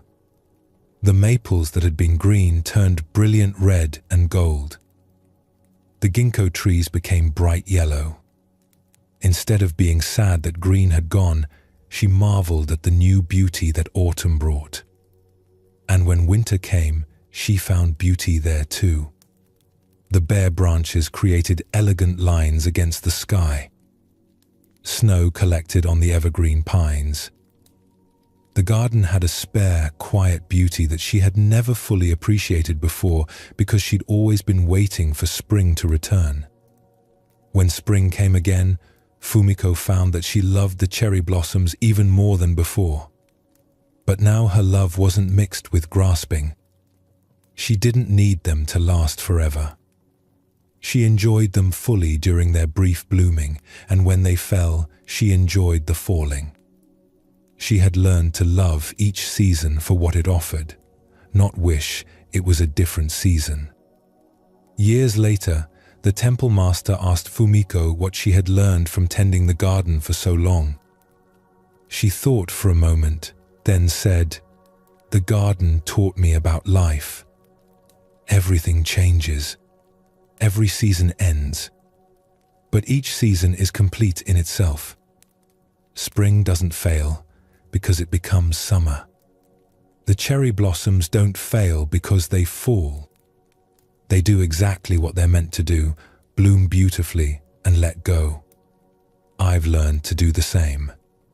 To be fully present to each moment, each season of my life, and then let it go when it's time to change. This teaching about embracing change connects directly to how we experience our own lives. We go through seasons too. Childhood, youth, adulthood, old age. Periods of growth and periods of rest. Times of ease and times of challenge. Each season has its own beauty, its own gifts, if we can be present to it instead of wishing we were in a different season. The Buddha taught that suffering comes from craving, from wanting things to be different than they are. We want pleasant experiences to continue forever. We want unpleasant experiences to end immediately. We want to keep what we have and get what we don't have. This constant wanting, this resistance to the natural flow of life, creates endless suffering. But when we learn to accept impermanence, we discover a kind of peace that doesn't depend on circumstances. We can appreciate good times while they're here without clinging to them. We can endure difficult times knowing they too will pass. We can engage fully with life without demanding that life freeze in place for us. This is the wisdom that Setsuko discovered through her broken bowl and Fumiko learned through the changing seasons. Everything changes. Everything passes. And this impermanence, when we stop fighting it, becomes not a source of sadness, but a reminder to be fully present, to appreciate what's here now, to love deeply while we can, knowing that this too shall pass. And that's exactly as it should be. In Zen Buddhism, there's a teaching that seems puzzling at first. It says that the tighter we hold on to things, the more we suffer. Not just physical things, but ideas, beliefs, expectations, and even our own identity. We think that holding on keeps us safe. We think that attachment means love. But Zen teaches us something different. Attachment isn't the same as love or care. You can care deeply about something without grasping it. You can love fully without needing to possess or control. In fact, when we hold things lightly, we often enjoy them more. When we release our grip, we discover a freedom we never knew was possible. Think about holding sand in your hand. If you cup your hand gently, the sand stays. But if you close your fist tightly, trying to hold on with all your strength, the sand slips through your fingers. This is how attachment works. The tighter we grasp, the more slips away. This teaching doesn't mean we shouldn't care about anything. It doesn't mean we should live without love or connection. It means learning the difference between caring and clinging, between loving and possessing, between engaging and attaching. When we learn this difference, we discover a lightness in living that changes everything. Let's explore a story that shows this truth. There was a wealthy merchant named Katsuro who lived in a large house in the city. He had spent his entire life building his wealth. Starting with nothing as a young man, the son of a poor family, he had worked hard for decades, made smart decisions, seized opportunities when they came, and over many years had accumulated a fortune that most people could only dream of. His house was filled with valuable things. Fine furniture made by master craftsmen, each piece selected with care. Paintings and scrolls by famous artists, some so rare that collectors traveled from distant provinces hoping to see them. Ceramics that were hundreds of years old, each with a history and provenance. silk robes in colors that seemed to glow in lamplight, gold ornaments that gleamed, rare books with pages so delicate they crackled when turned. He would spend hours each day arranging his possessions, making sure each piece was displayed perfectly in the best light, at the right angle. He kept detailed records of what he owned, written in careful characters in leather-bound books. He recorded where he had acquired each item, from which dealer or auction. He noted what it was worth, what others had offered for it, how its value had changed over time. Visitors to his house would admire his collection, walking through the rooms with wide eyes, and Katsuro felt a deep satisfaction in their praise, in their envy, in the way they treated him with respect because of what he owned. But despite his wealth, despite the beauty surrounding him on all sides, Katsuro was not at peace. He worried constantly about his possessions. What if something broke? What if thieves came in the night? What if fire swept through the city, as it sometimes did? What if an earthquake shook the house and his ceramics fell? The worries circled in his mind like birds that never landed. He checked the locks on his doors multiple times each night before bed, then would lie awake listening for sounds, unable to rest. He would wake in the darkness, his heart pounding from dreams of loss, and have to get up to check that everything was still in its place.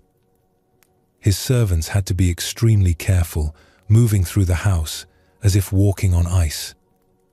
Once, a young maid accidentally chipped a cup while cleaning, and Katsuro raged at her for an hour, his face red with anger, his voice harsh over this damaged object. The girl had cried, and later Katsuro felt ashamed of his outburst, but he couldn't seem to control his reactions when it came to his possessions. His house was large and beautiful, filled with things that people traveled to see, but it felt like a cage. He couldn't travel to other cities or provinces because he didn't trust anyone to watch over his things properly. He couldn't go visit old friends or explore the countryside because he needed to be here, guarding, protecting. He couldn't relax even when he was home because he was always monitoring, checking, worrying, making sure nothing was out of place or damaged. The more he owned, the more he had to protect. The larger his collection grew, the heavier his burden became. Sometimes he felt like he was drowning under the weight of all his beautiful things. One spring, a traveling monk came through the city. His name was Ryokan, and he was known for living with almost nothing. He owned one robe, patched and worn, one bowl for eating and drinking, nothing more. He carried no money, no extra clothes, no possessions of any kind. Yet people who met him said he seemed happier than anyone they'd ever met. He had a lightness about him, a joy that seemed to come from nowhere and everywhere at once. Katsuro heard about this monk and was puzzled. How could someone with nothing be happy? It didn't make sense. He invited the monk to his house, curious to meet him, perhaps hoping to understand his secret. Ryokan arrived wearing his simple robe, carrying his single bowl. The robe was clean, but you could see where it had been mended many times. The bowl was plain clay, nothing special. Katsuro led him through the house, showing him the collection room by room. The paintings that collectors coveted, the ceramics that were worth more than most people earned in a lifetime, the fine furniture, the silk robes, the gold ornaments, the rare books. He explained the history of each piece, how hard he had worked to acquire it, what it was worth. He expected the monk to be impressed, perhaps even envious. After all, wasn't this what everyone wanted? Wealth? Beautiful things? Security? But Ryokan just looked at everything with a gentle smile. His eyes passed over the valuable objects without lingering, without the hunger or desire that Katsuro was used to seeing in visitors' faces. He didn't seem particularly interested or impressed. He nodded politely but didn't ask questions about provenance or value or rarity. When they sat down to drink tea in Katsuro's finest tea room, surrounded by his best pieces, Katsuro felt oddly unsettled by the monk's calm indifference. "What do you think of my collection?" he asked, needing some reaction, some acknowledgement of what he had achieved. "Very beautiful," Ryokan said simply, sipping his tea with the same appreciation he might have for ordinary tea in an ordinary cup. "I've spent my whole life gathering these things," Katsuro said, a slight edge in his voice. "Each piece is valuable, rare. Some are unique in the world. Don't you wish you had beautiful things like these?" Ryokan was quiet for a moment, sipping his tea, looking out at the garden visible through the open screen. Then he said, "I do have beautiful things. This morning I watched the sunrise from a hillside outside the city. The sky turned pink and orange and gold. It cost me nothing, yet it was more beautiful than any painting. I heard birds singing in the trees, dozens of different songs. I felt the warmth of the sun on my face. I saw flowers blooming by the roadside. I have beauty all around me, all the time. Every day is full of it." "But you don't own any of it," Katsuro said, not understanding. "Those things aren't yours. You can't control them. Anyone can look at a sunrise. Do you own the sunrise?" Ryokan asked, his tone genuinely curious, not challenging. "Can you put it in your house? Can you lock it away to keep it safe? Yet you enjoyed looking at it when you were younger, didn't you? Or perhaps you still would if you took time to see it." Katsuro had to admit he couldn't remember the last time he'd watched a sunrise. He was usually too busy checking his possessions in the morning to notice things like that. When had he stopped looking at the sky? "I noticed you checking the locks on your doors several times while we talked," Ryokan continued. "I noticed you glancing at your things, making sure they're still in place. You have all these beautiful objects, but do you enjoy them? Or do you spend all your time worrying about protecting them?" This observation struck Katsuro deeply. It was true. He rarely simply enjoyed his collection anymore. He was too busy worrying about it. Each beautiful object had become a source of stress rather than pleasure. "But what about security?" Katsuro asked. "Don't you worry about having nothing? What if you get sick? What if you need help? What if winter comes and you have no shelter?" "I worry much less than you do," Ryokan said with a smile. "What can thieves steal from me? I have nothing worth stealing. What can fire destroy? I have nothing that can burn. I am free in a way you are not, despite all your wealth." "Free?" The word felt strange to Katsuro. "They own you more than you own them. Every object you acquire is another chain. Another thing to protect, to worry about, to maintain. I have one bowl. If it breaks, I get another. I have one robe. If it wears out, I get another. Nothing I have is so precious that I can't let it go. This is freedom." That night, after Ryokan left, Katsuro walked through his house, looking at his collection with new eyes. Each beautiful object suddenly looked different. He saw them not as treasures, but as burdens. Each one required his attention, his worry, his protection. He felt their weight on his shoulders, in his chest. He thought about how he lived, trapped in his house, imprisoned by his possessions, unable to travel, unable to relax, unable to enjoy anything because he was always on guard. Was this success? Was this the life he had worked so hard to build?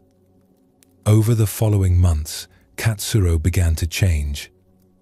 He didn't give away everything immediately, but he started to hold his possessions differently. He stopped checking the locks so obsessively.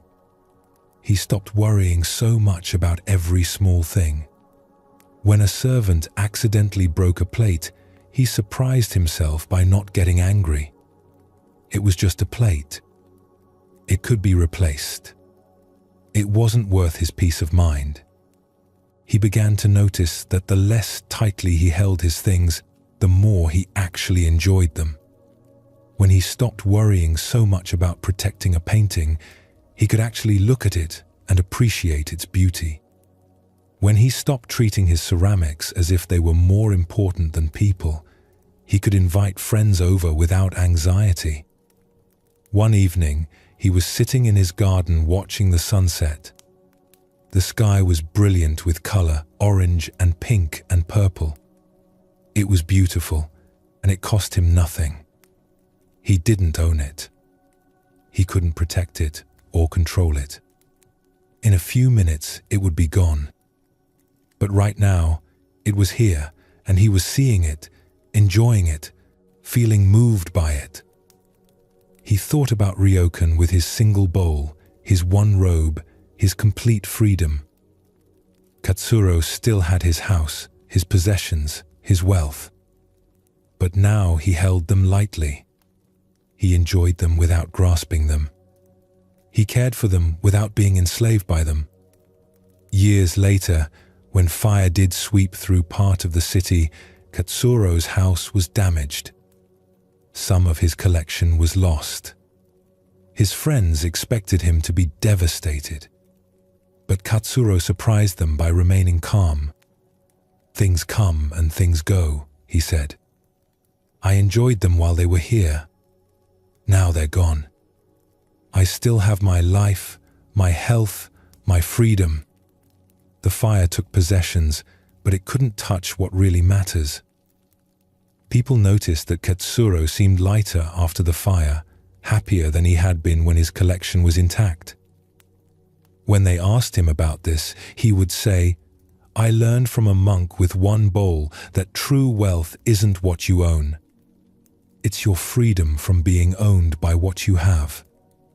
I'm richer now with less than I was before with more." This teaching about non-attachment is central to Buddhist wisdom. The Buddha taught that attachment is one of the primary sources of suffering. Not love, not care, not engagement with life, but attachment, the grasping, the clinging, the belief that we must possess things to be happy. We attach to many things beyond physical possessions. We attach to ideas about how life should be. We attach to our plans and expectations. We attach to our own image of who we are. And each attachment becomes a source of potential suffering because nothing stays the same. Life doesn't follow our plans. People don't behave as we expect. Even our own identity changes over time. When we learn to hold things lightly, we don't love them less. We actually experience them more fully. We're present to them without the overlay of fear about losing them. We enjoy them without the burden of grasping. This is the freedom that Ryokan showed Katsuro, the freedom that comes not from having nothing, but from holding everything lightly. Let's look at another story that explores this teaching from a different angle. There was a calligrapher named Hana who lived in a small town. She was skilled at her art, trained from childhood, and people would come to her when they needed beautiful writing for important documents, for poems they wanted to display, for gifts they wanted to give to honored teachers or officials. Hana's calligraphy was known throughout the region for its grace and precision. Each character she created was studied, planned, executed with care.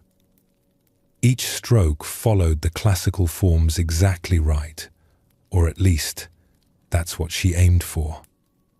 But Hana had a problem. She was so attached to perfection, so convinced that anything less than absolute mastery was failure, that she could barely work.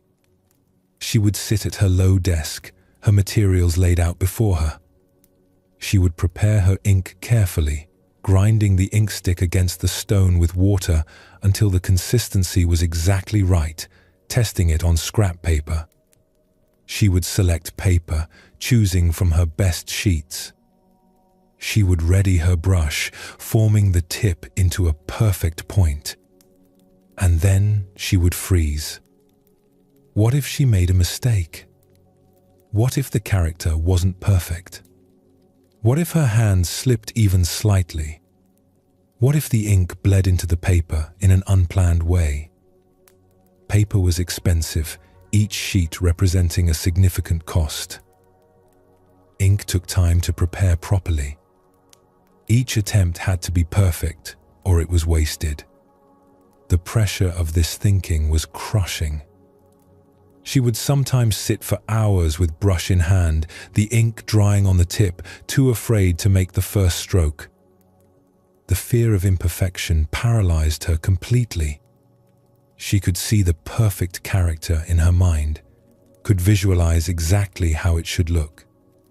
But the distance between that mental image and what her hand might actually produce felt vast, unbridgeable.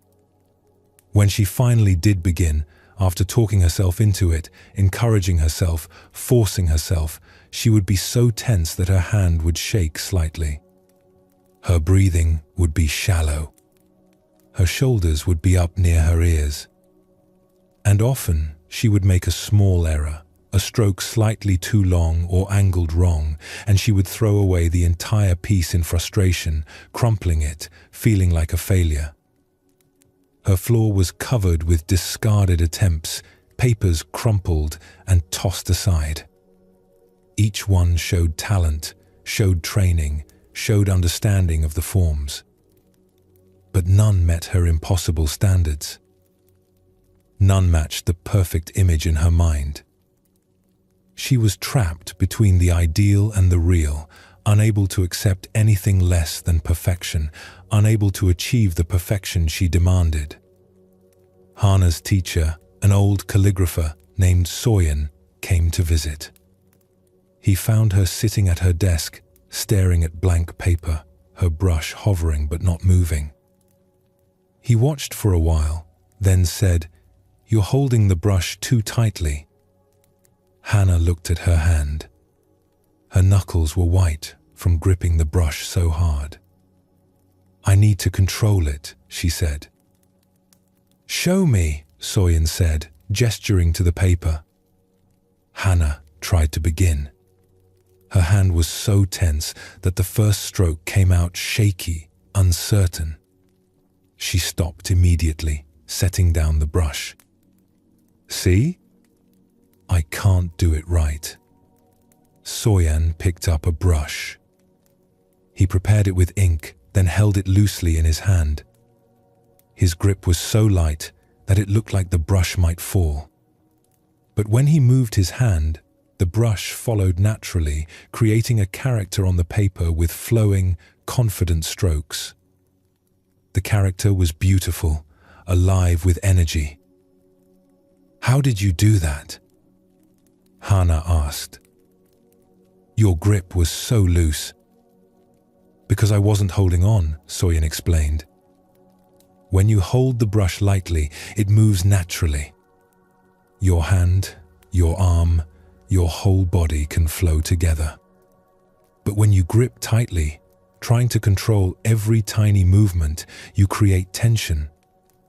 The tension makes the movement stiff, unnatural. But what if I make a mistake? Then you make a mistake, Soyen said simply. Look at this character I just wrote. See this stroke here? It's not perfectly even. It has a slight wobble. But does that make it ugly? Or does it make it alive, human, interesting? Hannah looked at the character. The slight imperfection he mentioned didn't ruin it. In fact, it gave the character a quality that perfectly uniform strokes couldn't provide. It looked like it had been made by a human hand with all the small variations that come with being alive.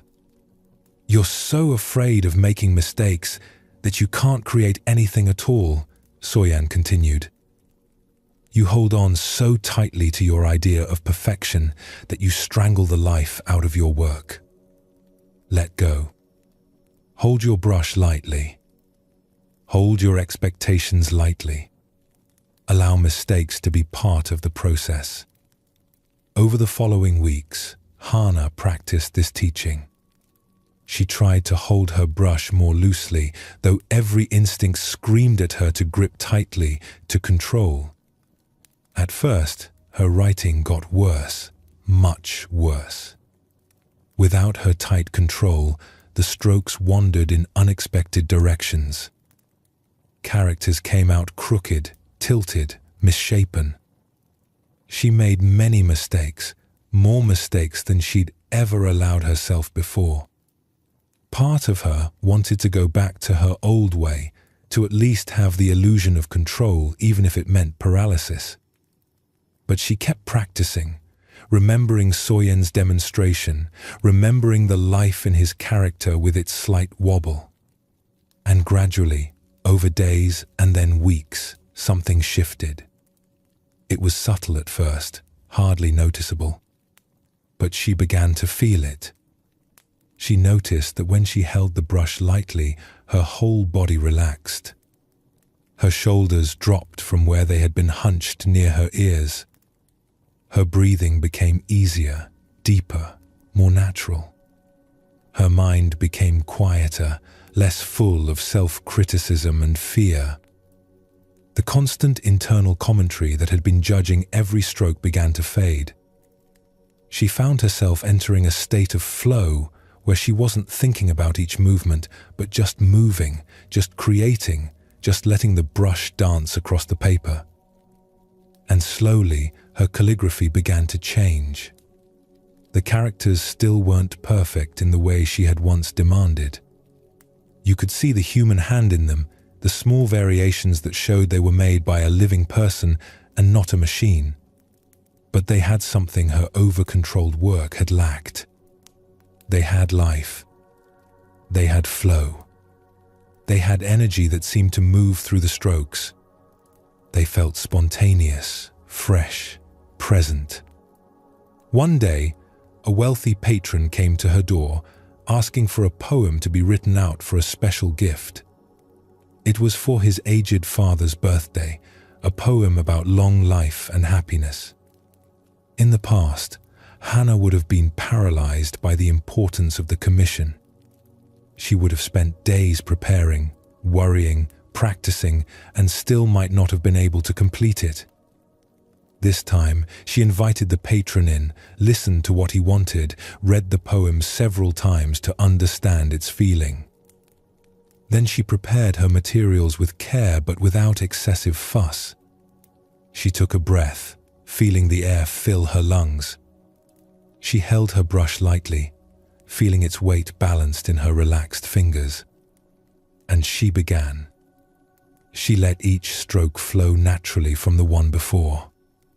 She let the characters form themselves through her hand, rather than forcing them into existence. When a small imperfection appeared in one character, a slight thickness where the ink pooled, she didn't stop and start over. She didn't crumple the paper in frustration. She simply continued, trusting the overall flow rather than demanding perfection in each tiny detail. The brush moved across the paper with a rhythm that felt almost like breathing, like waves, like something natural and alive. When she finished, she set down the brush and looked at the work. For a moment, she saw it with her old eyes, noticing every small imperfection, every place where it didn't match some ideal form. But then she saw it with her new understanding. The characters had vitality. They had grace. They had a sense of spontaneous creation, as if they had just been born in that moment. They weren't mechanically perfect, but they were beautiful. They were alive. The patron was delighted. "This is wonderful," he said. "Your calligraphy has such energy. I've seen your work before, and it was always technically excellent. But this has something more. It feels free." Free. That word again. Hannah realized what had changed. By letting go of her tight grip on perfection, she had freed herself to actually create. Her attachment to an impossible standard had been choking her art. Now, holding her expectations more lightly, she could work with joy instead of fear. Years later, Hannah became known not just for her technical skill, but for the life in her work. Students would come to learn from her, and she would always teach them the same lesson first.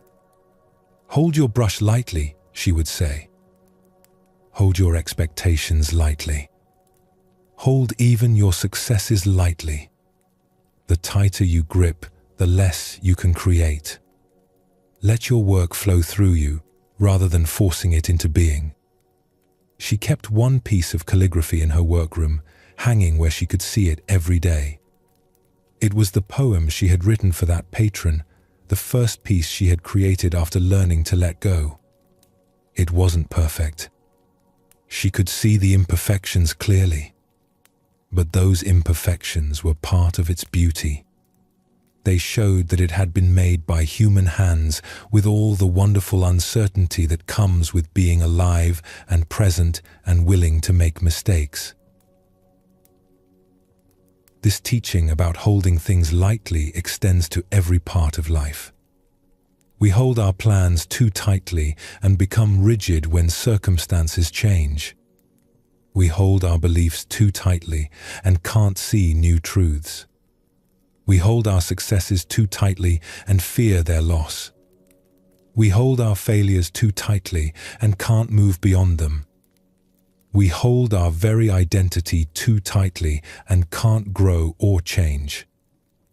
The Buddha taught that this grasping, this tight holding, is what the Pali word upadana means. It's not just attachment, but clinging, gripping with tight fists.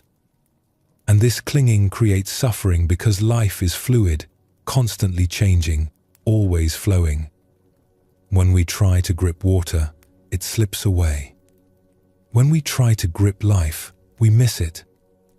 But when we hold things lightly, when we open our hands and let things rest gently in our palms, we discover freedom. We can enjoy things without needing to possess them. We can love without needing to control. We can create without demanding perfection. We can live fully without the constant fear of loss. Like Katsuro learning that his possessions owned him more than he owned them, and Hannah discovering that tight controls strangled her creativity, we can learn to hold our lives with a gentler grip. This doesn't mean we care less. It means we care in a way that's free from fear, free from grasping, free from the exhausting work of trying to control everything. This lightness, this freedom, is always available. It comes not from getting rid of everything we care about, but from changing how we hold what we care about. From closed fists to open hands. From tight control to gentle allowing. From possession to appreciation. From grasping to receiving. In Zen Buddhism, there's a teaching about the difference between pain and suffering. Pain is what life brings. A body gets sick. A relationship ends. Plans fall through. Loss happens. These experiences are part of being human. We can't avoid them completely. But suffering is what we add to pain through our resistance. When we fight against what's already happening, when we argue with reality, when we tell ourselves this shouldn't be, we create a second layer of difficulty. We take the pain that's already present and multiply it with our struggle against it. Think of it this way. If you have a thorn in your foot, that hurts. That's pain. But if you spend all your energy insisting that the thorn shouldn't be there, getting angry at yourself for stepping on it, raging at the unfairness of thorns existing, you make the situation much worse. The thorn still hurts, but now you've added emotional suffering on top of physical pain. Zen teaches us a different way. Accept what is. Not as giving up or not caring. Not as pretending everything is fine, but as acknowledging reality clearly without the extra layer of struggle. When we stop fighting with what's already here, we free up energy to respond skillfully. Of clear seeing, we can take whatever action is appropriate. Let's explore a story that shows this teaching. There was a weaver named Ayame who lived in a mountain village. She was skilled at her craft, creating beautiful cloth on her loom. The rhythm of weaving was like meditation to her. The shuttle passing back and forth, the threads coming together. She could lose herself for hours in the work. Ayame had spent years building her small business. She sold her cloth at the market and over time had developed a good reputation. People knew her work was quality. They would seek her out, ask for specific patterns, commission special pieces. She had regular customers who bought from her every season. Her income was modest but steady. She felt grateful for the life she had built through her skill and hard work. One autumn, disaster struck the village. Heavy rains came, lasting for many days without stopping. The sky was grey from dawn to dusk, water falling in sheets.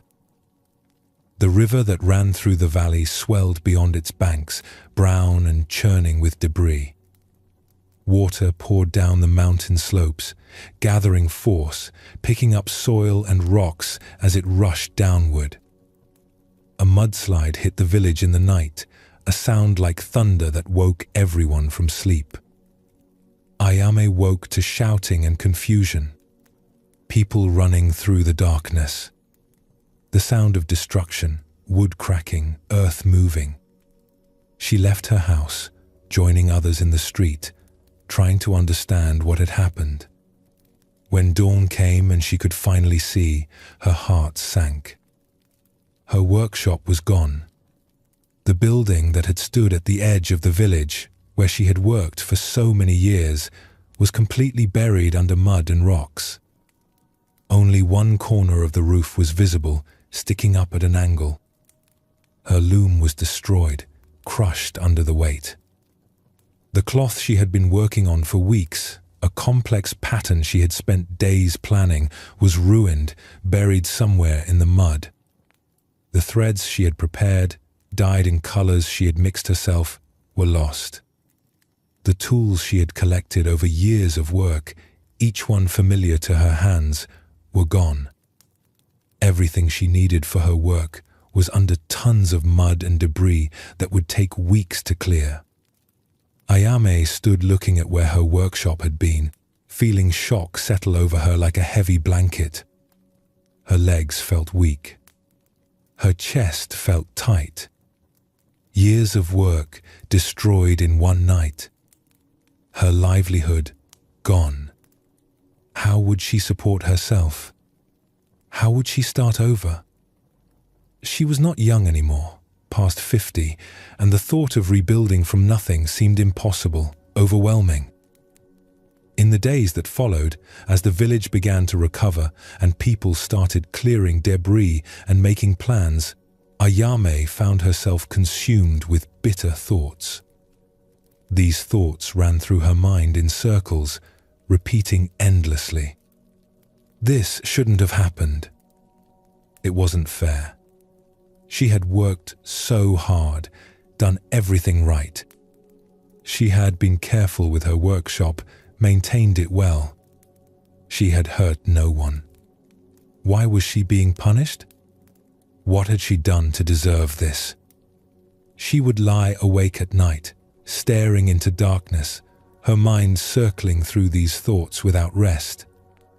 The unfairness of it, the cruelty of nature, the impossibility of starting over, the difficulty that stretched ahead of her. She noticed that other villagers who had lost homes or workshops seemed to be moving forward with their recovery. They were out each day, clearing debris, salvaging what they could, making plans, helping each other rebuild. Their faces showed sadness, showed loss, but also showed determination. But Ayame felt stuck, frozen. She couldn't seem to start. She would wake each morning intending to begin clearing the site, but then the weight of "this shouldn't have happened" would settle on her and she couldn't move. She would just sit, staring at the ruins, trapped in her resistance. One morning, an old woman came to see her. Her name was Tomo, and she was known in the village for her wisdom. She had lived a very long life, more than 80 years, and had seen many difficulties. Floods and fires, deaths and losses. She had raised 5 children alone after her husband died young. She had rebuilt her own house twice. She found Ayame sitting where her workshop had been, just staring at the mud and rubble as she had been for days. "Still looking at what's gone?" Tomoe asked gently, lowering herself to sit on a rock beside Ayame. Her movements were slow but steady. "It's not fair," Ayame said, her voice tight with emotion. "I worked so hard for so many years. I built this business from nothing. Why did this happen to me? What did I do wrong?" "Why not you?" Tomoe replied, her tone not unkind but direct, matter of fact. Ayame looked at her, startled by the response. No one else had said anything like this. Everyone else had offered sympathy, had said how terrible it was. "What do you mean? Why not me?" "You think you should be special? That hardship should visit everyone else but pass you by? That you deserve protection that others don't? Rain falls on everyone. Rivers flood without checking who lives nearby. Mountains slide. Nature doesn't stop to see who has worked hard or who deserves to suffer. It just moves as it moves. The mudslide didn't choose you. It just happened, and your workshop was in its path. But I lost everything. My whole livelihood is buried under that mud." "Yes," Tomoe agreed. "That's true. That's what happened. But notice what you're doing. You're spending all your energy arguing with what already happened. You're fighting with the past. Can you change it? Can you make the mudslide not have happened?" "No," Ayame admitted. "But I can't just accept it. It's too much." "Acceptance doesn't mean you like it," Tomoe said. "It means you stop adding suffering to pain. The mudslide already happened. That's painful. You lost your workshop. That's a real loss. But then you add all this extra suffering with your resistance. This shouldn't have happened. It's not fair. Why me? All of that is you fighting with reality. And reality always wins that fight. Ayame sat with this. She could feel the difference Tomoe was pointing to. There was the actual loss, the grief of losing her workshop and her work. That felt heavy, but somehow clean. And then there was all the mental noise around it, the complaints, the sense of injustice, the endless why questions. That felt sticky, exhausting, like quicksand. So what should I do? She asked. First, stop fighting with what already happened. The workshop is gone. The loom is destroyed. That's simply true. Can you acknowledge that clearly, without all the story about fairness and shouldn't? Ayame tried. My workshop was destroyed in the mudslide. The words felt simple, factual. Sad, but not bitter. Good. Now, what do you need to do? I need to build a new workshop. Get a new loom. Start over. Yes. So, start. One step at a time. Not from anger at what happened, but from acceptance of what is. From here, now, what's the first step? Over the following weeks, Ayame practiced this teaching. When her mind would start the old spiral of complaint and resistance, she would notice it. She would gently bring herself back to what was true. The workshop was gone. That was painful. She grieved for what she'd lost. But she stopped arguing with the reality of it. And something remarkable happened. When she stopped wasting energy fighting with the past, she had energy for the present. She started clearing the debris from where her workshop had been. It was hard physical work, moving rocks and mud, but it felt good to be doing something. Other villagers helped her. She hadn't asked, but they came. They worked together. When the site was clear, she began thinking about a new workshop. Maybe she could build it a bit differently this time.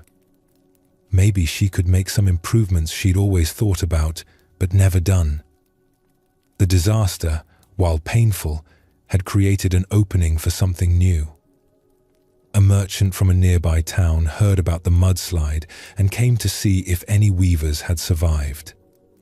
He had customers waiting for cloth. When he found Ayame and heard her story, he offered to lend her a loom until she could get her own. He gave her thread to work with. She could pay him back gradually from her sales. Within a few months, Ayame had a new workshop, simple but functional. She had a borrowed loom and was weaving again. The cloth she created had a quality it hadn't had before. People who bought from her noticed something different, though they couldn't quite name it. There was a depth to her work now, a presence. When they asked her about it, Ayame would think for a moment before answering. "I lost everything in the mudslide," she would say. "And for a while, I spent all my energy being angry about it, insisting it shouldn't have happened. But then I learned something. Fighting with reality is the most exhausting thing you can do. When I stopped fighting and just accepted what was true, I found I had energy to rebuild. I found that loss and creation can live side by side. The mudslide still happened. I still lost my original workshop. But that loss doesn't define everything. Life continues. Cloth needs to be woven, and I can weave it." This teaching about acceptance at how things turned out. We insist that reality should be other than it is. But the Buddha taught that this resistance is what creates suffering. The Pali word dukkha means suffering, but it also means struggle, resistance, friction. It's the feeling of something being wrong, not fitting, rubbing the wrong way.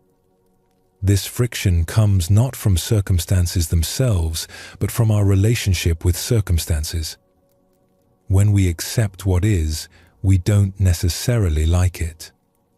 We don't say everything is fine when it isn't. We don't pretend pain doesn't hurt. We simply stop arguing with reality. We see clearly what's true, feel what we feel, and respond from there. Let's look at another story that shows this teaching from a different angle. There was a scholar named Tomo who had dedicated his life to learning. He lived in a small room attached to a temple, spending his days reading ancient texts, copying important passages, pursuing wisdom through study. He had a brilliant mind and a deep love of knowledge. Books were his passion, his comfort, his life's work. Tomo had a particular weakness: his eyes. Since childhood, his vision had been poor. He had to hold books very close to read them. He had to squint and strain. But he managed. He worked with what he had. His desire to learn was strong enough that he pushed through the difficulty. As he aged, his eyes grew worse. The characters on the page became harder and harder to see. He had to strain more. The work became exhausting.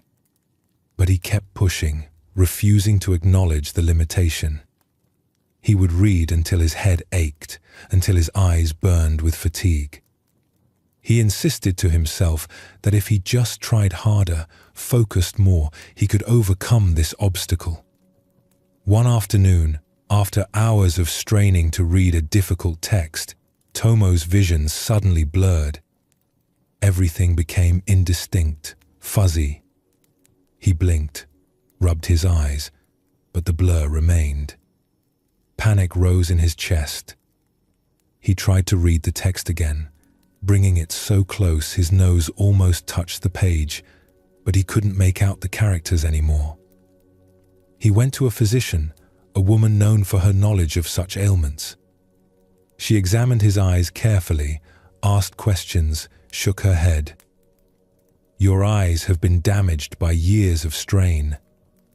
They need rest. You must stop reading for a long time.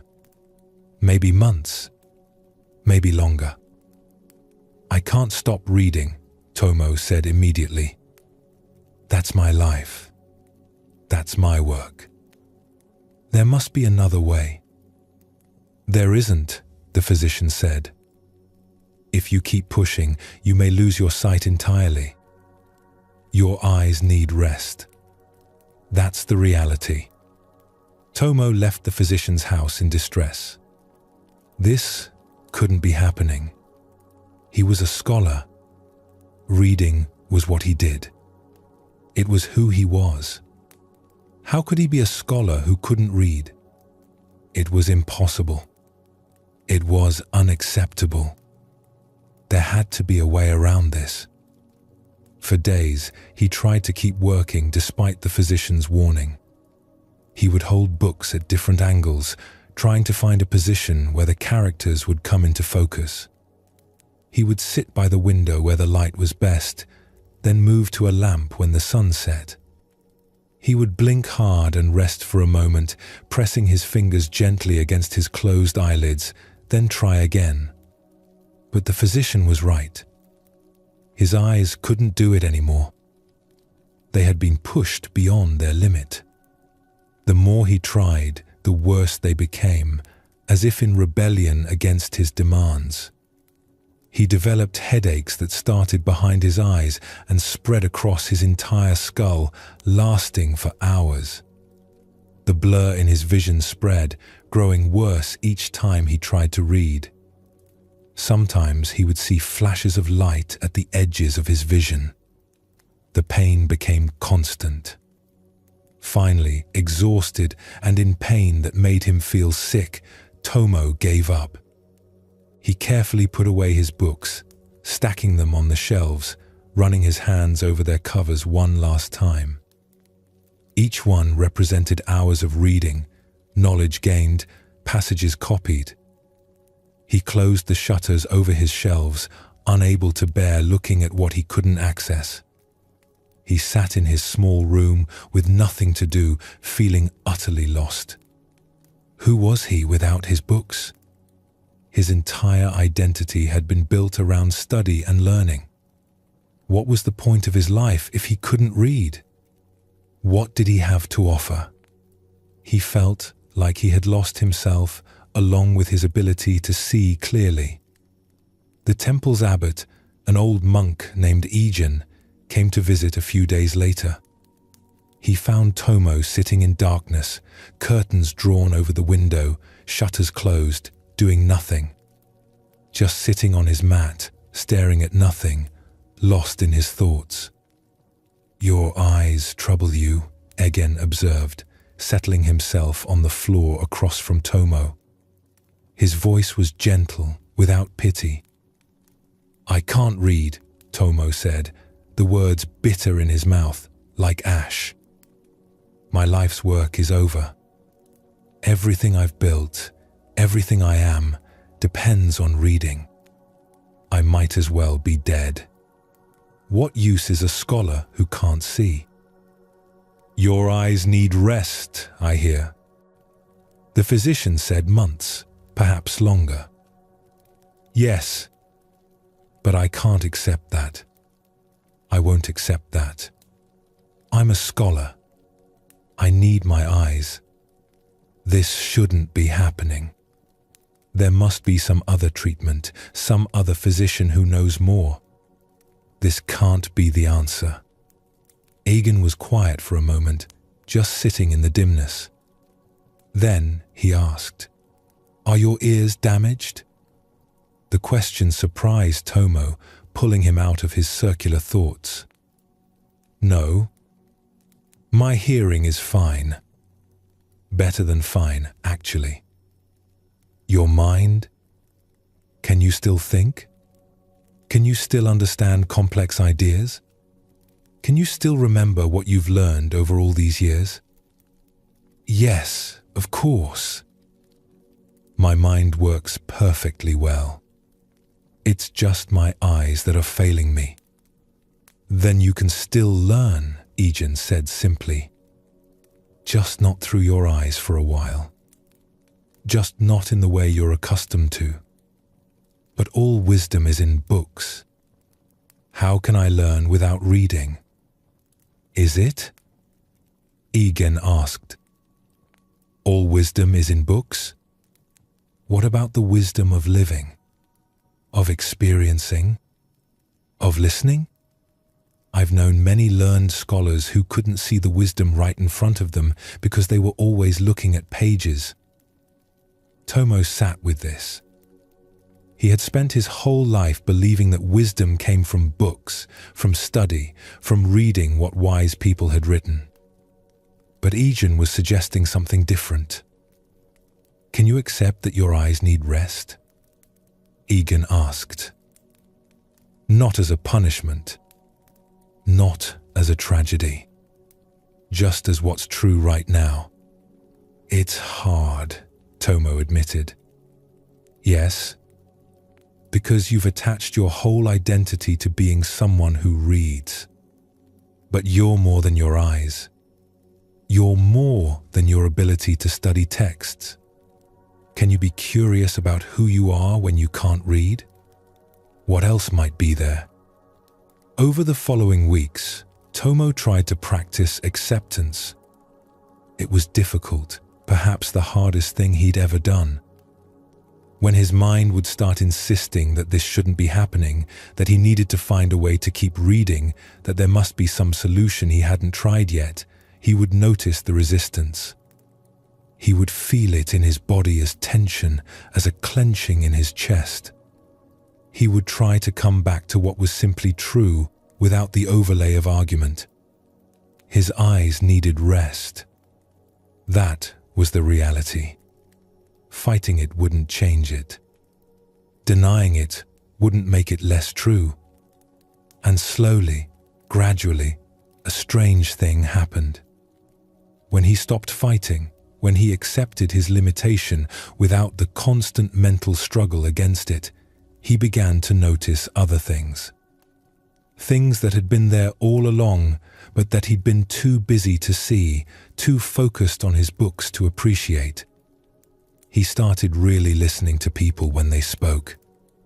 Before, when someone would talk to him, part of his mind was always elsewhere, thinking about the text he'd just read or the next one he wanted to study.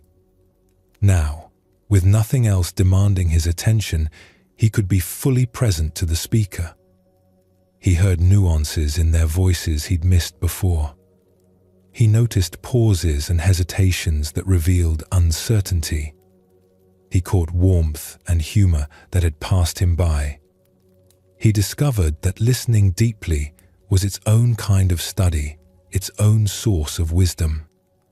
He started paying attention to the sounds around him. The birds that sang in the temple garden, he began to recognize individual songs, to notice patterns. The wind moving through bamboo had a particular sound, different from wind through pine. The rain on the roof created rhythms that changed with the intensity of the downpour. The temple bells rang at different times of day, and each ringing had a slightly different quality depending on temperature and humidity. He found that he could learn from these sounds, from what they taught about change and pattern and rhythm, about the constant movement of life. He began asking people to read to him. At first, this felt humiliating, having to depend on others for access to the texts that had once been his alone. But he swallowed his pride and asked. Young students would come and read texts aloud while he listened, sitting with his eyes closed to rest them. He discovered that hearing wisdom spoken was profoundly different from reading it silently. It entered him differently, moved through him in a new way. The rhythm and emphasis of the reader's voice brought out meanings he would have missed on the page. He understood ideas in new ways, more felt than intellectual. The students enjoyed these sessions too, he found. They would read a passage, and then they would discuss it together. Tomo found himself learning from the students' questions and insights, from their fresh perspectives, things he would have missed if he'd been reading alone in his usual isolation. He started spending more time in the temple garden. Without books to occupy him, he had time to simply sit and observe. He watched how plants grew, how light changed through the day, how the garden existed in constant subtle motion. He found teachings in all of this that were as valuable as anything in texts. Months passed. Eventually, very gradually, his eyes began to heal. The physician said he could start reading again, but only in small amounts, with regular rest. Tomo discovered that he no longer wanted to spend all day with books. He had learned other ways to engage with wisdom. He read now with more care, more presence, savoring each text rather than rushing through volume after volume. He realized something profound. His damaged eyes, which he had seen as a catastrophe, had been a teacher. By forcing him to stop doing the one thing he'd always done, they had opened him to other ways of learning, other sources of wisdom. If he had been able to keep reading, he would have missed all of this. When students would come to him frustrated by their own limitations, Tomo would share what he'd learned. "I spent years fighting against my poor vision," he would tell them. "I insisted it shouldn't be that way. All that resistance just made me suffer more and damaged my eyes further. When I finally accepted the reality, accepted the limitation, I discovered it wasn't a limitation at all. It was an opening." Sometimes what we think is blocking us is actually redirecting us towards something we need to learn. These stories point to a central truth in Zen practice. Life includes difficulty. Bodies have limitations. Circumstances change in ways we don't choose. Loss happens. We can fight against these realities, insisting they shouldn't be true. Or we can accept them and discover what becomes possible from that acceptance. The Buddha taught that the second arrow is optional. When life shoots us with an arrow of pain or difficulty, that's the first arrow. We can't always avoid it. But when we shoot ourselves with a second arrow of resistance and complaint and refusal to accept what's true, that suffering is optional. That second arrow is one we pick up and use on ourselves. Acceptance is the practice of not shooting the second arrow. It's seeing clearly what's true and meeting it without adding extra layers of struggle. This doesn't make difficulties disappear.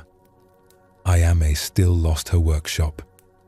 Tomo still damaged his eyes. But both discovered that acceptance freed up energy for response, for creativity, for growth. When we stop fighting with reality, we can actually engage with it.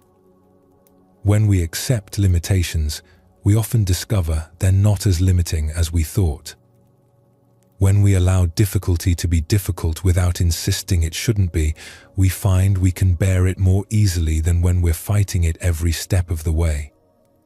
This is the wisdom of acceptance, not passive resignation, not giving up, but clear seeing.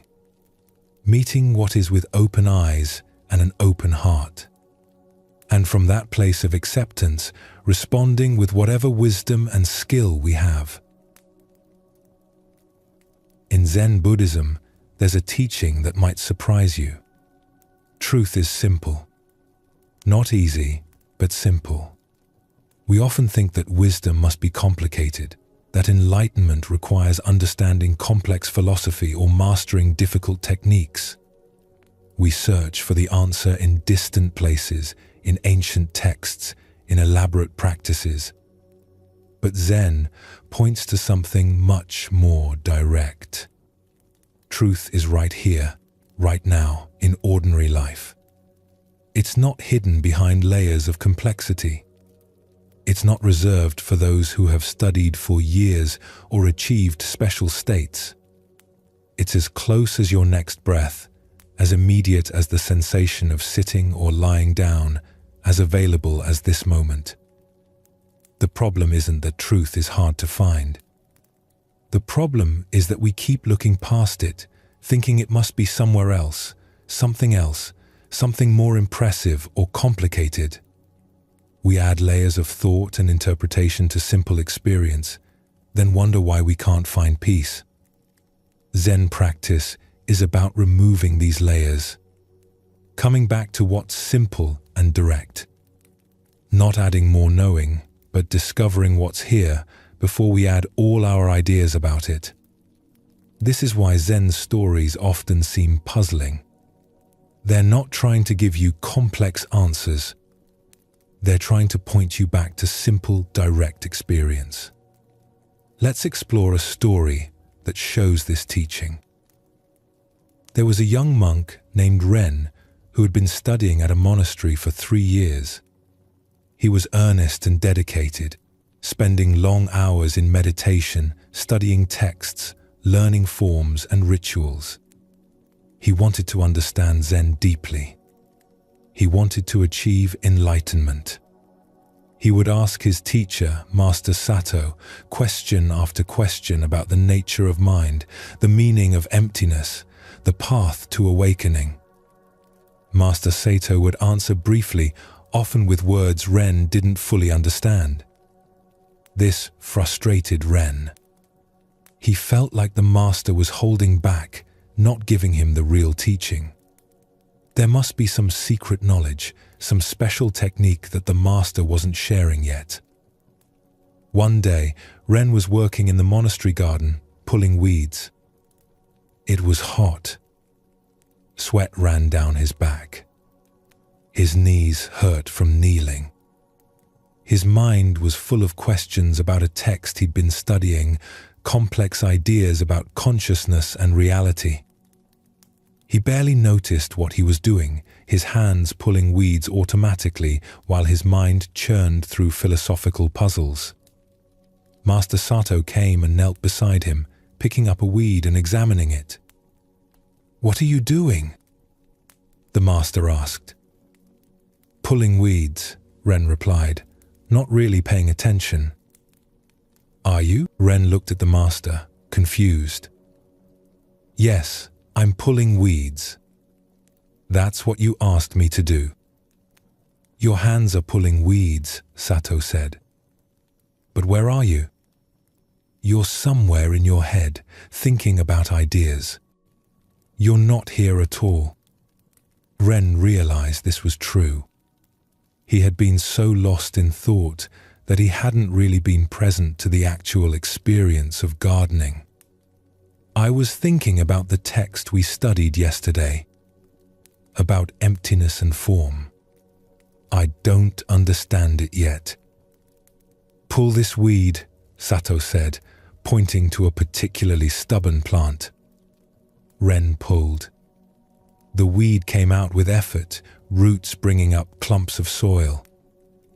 "What did you just experience?" Sato asked. "I pulled a weed. The roots were deep. It took effort." "Did you need to understand a text to do that? Did you need to know about emptiness and form?" "No, I just pulled." "And when you were fully engaged in pulling, thinking about nothing else, where was the problem of understanding complex ideas?" Ren paused. In that moment of simply pulling the weed, giving his full attention to that action, his mind had been quiet. There had been no confusion, because there had been no thinking. Just the direct experience of pulling. "You're making everything complicated," Sato continued. "You think wisdom is somewhere else, in texts and ideas. But it's right here in pulling weeds, in feeling hot, in your knees hurting, in the soil under your fingernails. This is your life, happening right now. But you keep missing it because you're looking for something more impressive." "But surely enlightenment is more than just pulling weeds," Ren protested. "Is it? What is enlightenment if not being fully present to pulling weeds when you're pulling weeds? Fully present to eating when you're eating? Fully present to sitting when you're sitting? You're looking for something grand and special, but you're missing what's ordinary and real." This conversation troubled Ren. It seemed too simple. Surely there was more to Zen practice than just being present to ordinary activities. He continued his studies, his meditation, his questions. But Master Sato's words stayed with him. A few weeks later, Ren was eating his midday meal in the dining hall. It was simple food, rice and vegetables. As usual, his mind was elsewhere, planning what he would study that afternoon, reviewing what he'd learned that morning. He barely tasted the food, eating mechanically while his thoughts raced. Master Sato sat down across from him. The old monk ate slowly, seeming to give his full attention to each bite. He would lift the food to his mouth, chew carefully, swallow, then pause before taking another bite. There was no rush, no distraction, just eating. Ren watched him, fascinated. There was something about the master's presence that was different.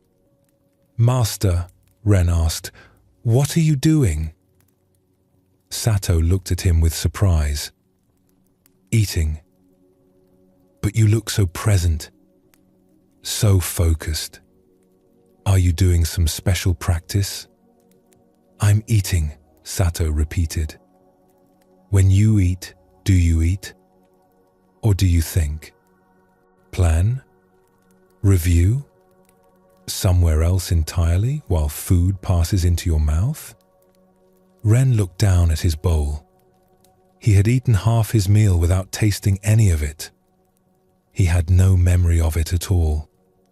His body had been eating while his mind had been completely elsewhere. Try eating just one bite with full attention, Sato suggested. Not thinking about eating. Not analyzing the experience. Just eating. See what you discover. Ren wasn't dramatic or enlightening in the way he'd imagined enlightenment would be. But there was a quality of aliveness, of presence, of simple being that he hadn't experienced before. It was just eating rice, but it was also somehow more than that. Or maybe it was exactly that, and that was enough. Back. Just walking. Just this step. Just this moment. Washing his bowl after meals, he tried to be present to washing. The feel of water on his hands, warm or cool depending on the season. The movement of his hands scrubbing, the sound of water splashing in the bowl. The way the bowl became clean. Not rushing through it to get to something else more important. Not thinking about what he'd do next. Just washing. Just this bowl. Just these hands moving in water. Even during formal meditation, his approach changed. He stopped trying to achieve special states or understand complex ideas. He stopped monitoring his progress or judging his performance. He just sat, present to sitting. The sensation of breathing, air moving in and out of his body. The sounds around him, near and far. The thoughts that came and went like weather. All of it simple, direct, immediate. His mind constantly wanted to complicate things, to add layers of thinking and interpretation and judgment. Being simply present to ordinary experience without any agenda or goal was actually harder than understanding complex philosophy or mastering difficult techniques. But it was also more real, more alive, more satisfying in a way he couldn't quite explain. There was a fullness to simple presence that all his complex thinking had never provided. One day, a year after the conversation in the garden, Ren was again pulling weeds. The sun was hot. His back ached from bending. His hands were dirty. But this time, he was just pulling weeds. His hands in the soil, feeling the texture of dirt. The resistance of roots as he pulled. The heat of the sun on his back and shoulders. His mind was quiet. Not because he'd forced it to be quiet, not because he was trying to be mindful, but because he was fully engaged with what he was doing. There was no room for extra thinking when he was completely present to this simple task. The weeding was enough. This moment was enough. Master Sato came and knelt beside him again. They worked in silence for a while. Then Sato said, "Now you're pulling weeds." Ren smiled.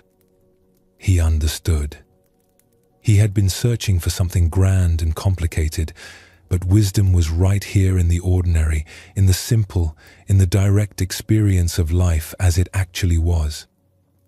Not in ideas about life, but in life itself. "I spent so much time making everything complex," Ren said. "Looking for special knowledge, secret teachings. But it was always right here, wasn't it? In eating, walking, pulling weeds." "Yes," Sato replied. Zen is very simple. Not easy, but simple. The difficulty comes from our resistance to simplicity. We think truth must be complicated, so we keep looking past what's right in front of us. But when you eat, just eat. When you walk, just walk. When you sit, just sit. That's the whole teaching. Years later, when Ren became a teacher himself, students would come asking for complex teachings, secret techniques, special knowledge. He would sometimes smile, remembering his younger self. Then he would ask them to do some simple task with him. Sweeping the floor, preparing tea, sitting quietly. And in that simplicity, some students would discover what he had discovered. That wisdom isn't hidden in complexity. It's revealed in simplicity. That truth isn't somewhere else. It's right here, right now, in the most ordinary moments of life. Tonight, you've journeyed through the gentle wisdom of Zen Buddhism. You've explored letting go of control and trusting life's natural flow. You've discovered that thoughts are like clouds passing through the sky of awareness, and that you are the sky, not the clouds. You've learned that everything changes, and this impermanence, rather than being sad, makes each moment precious and worthy of your full attention. You've touched the freedom that comes from holding things lightly, from caring without grasping. You've seen how acceptance eases suffering, how meeting life as it is creates space for genuine response. And you've found that truth is beautifully simple, present right here in this ordinary moment. These teachings aren't separate from your life. They are your life, seen clearly. When you wake tomorrow, you won't need to remember everything you heard tonight. The wisdom has already touched you, planted seeds that will grow in their own time, in their own way. For now, let yourself rest completely. All the striving can stop. All the figuring out can wait. All the questions can rest. Nothing needs your attention right now. Nothing requires solving. You can simply be here, breathing, present, at peace. The teachings of Zen remind us that peace isn't something to achieve or work toward, folding. Just this gentle release into rest. Your body knows how to rest. Your mind knows how to settle. Trust this natural wisdom that's deeper than thought. Let everything soften. Let everything be exactly as it is. May you rest deeply tonight. May you wake refreshed. May you carry the gentle understanding you've touched here into whatever tomorrow brings. Sleep well, and thank you for spending this time with us here at Sleepy Monk.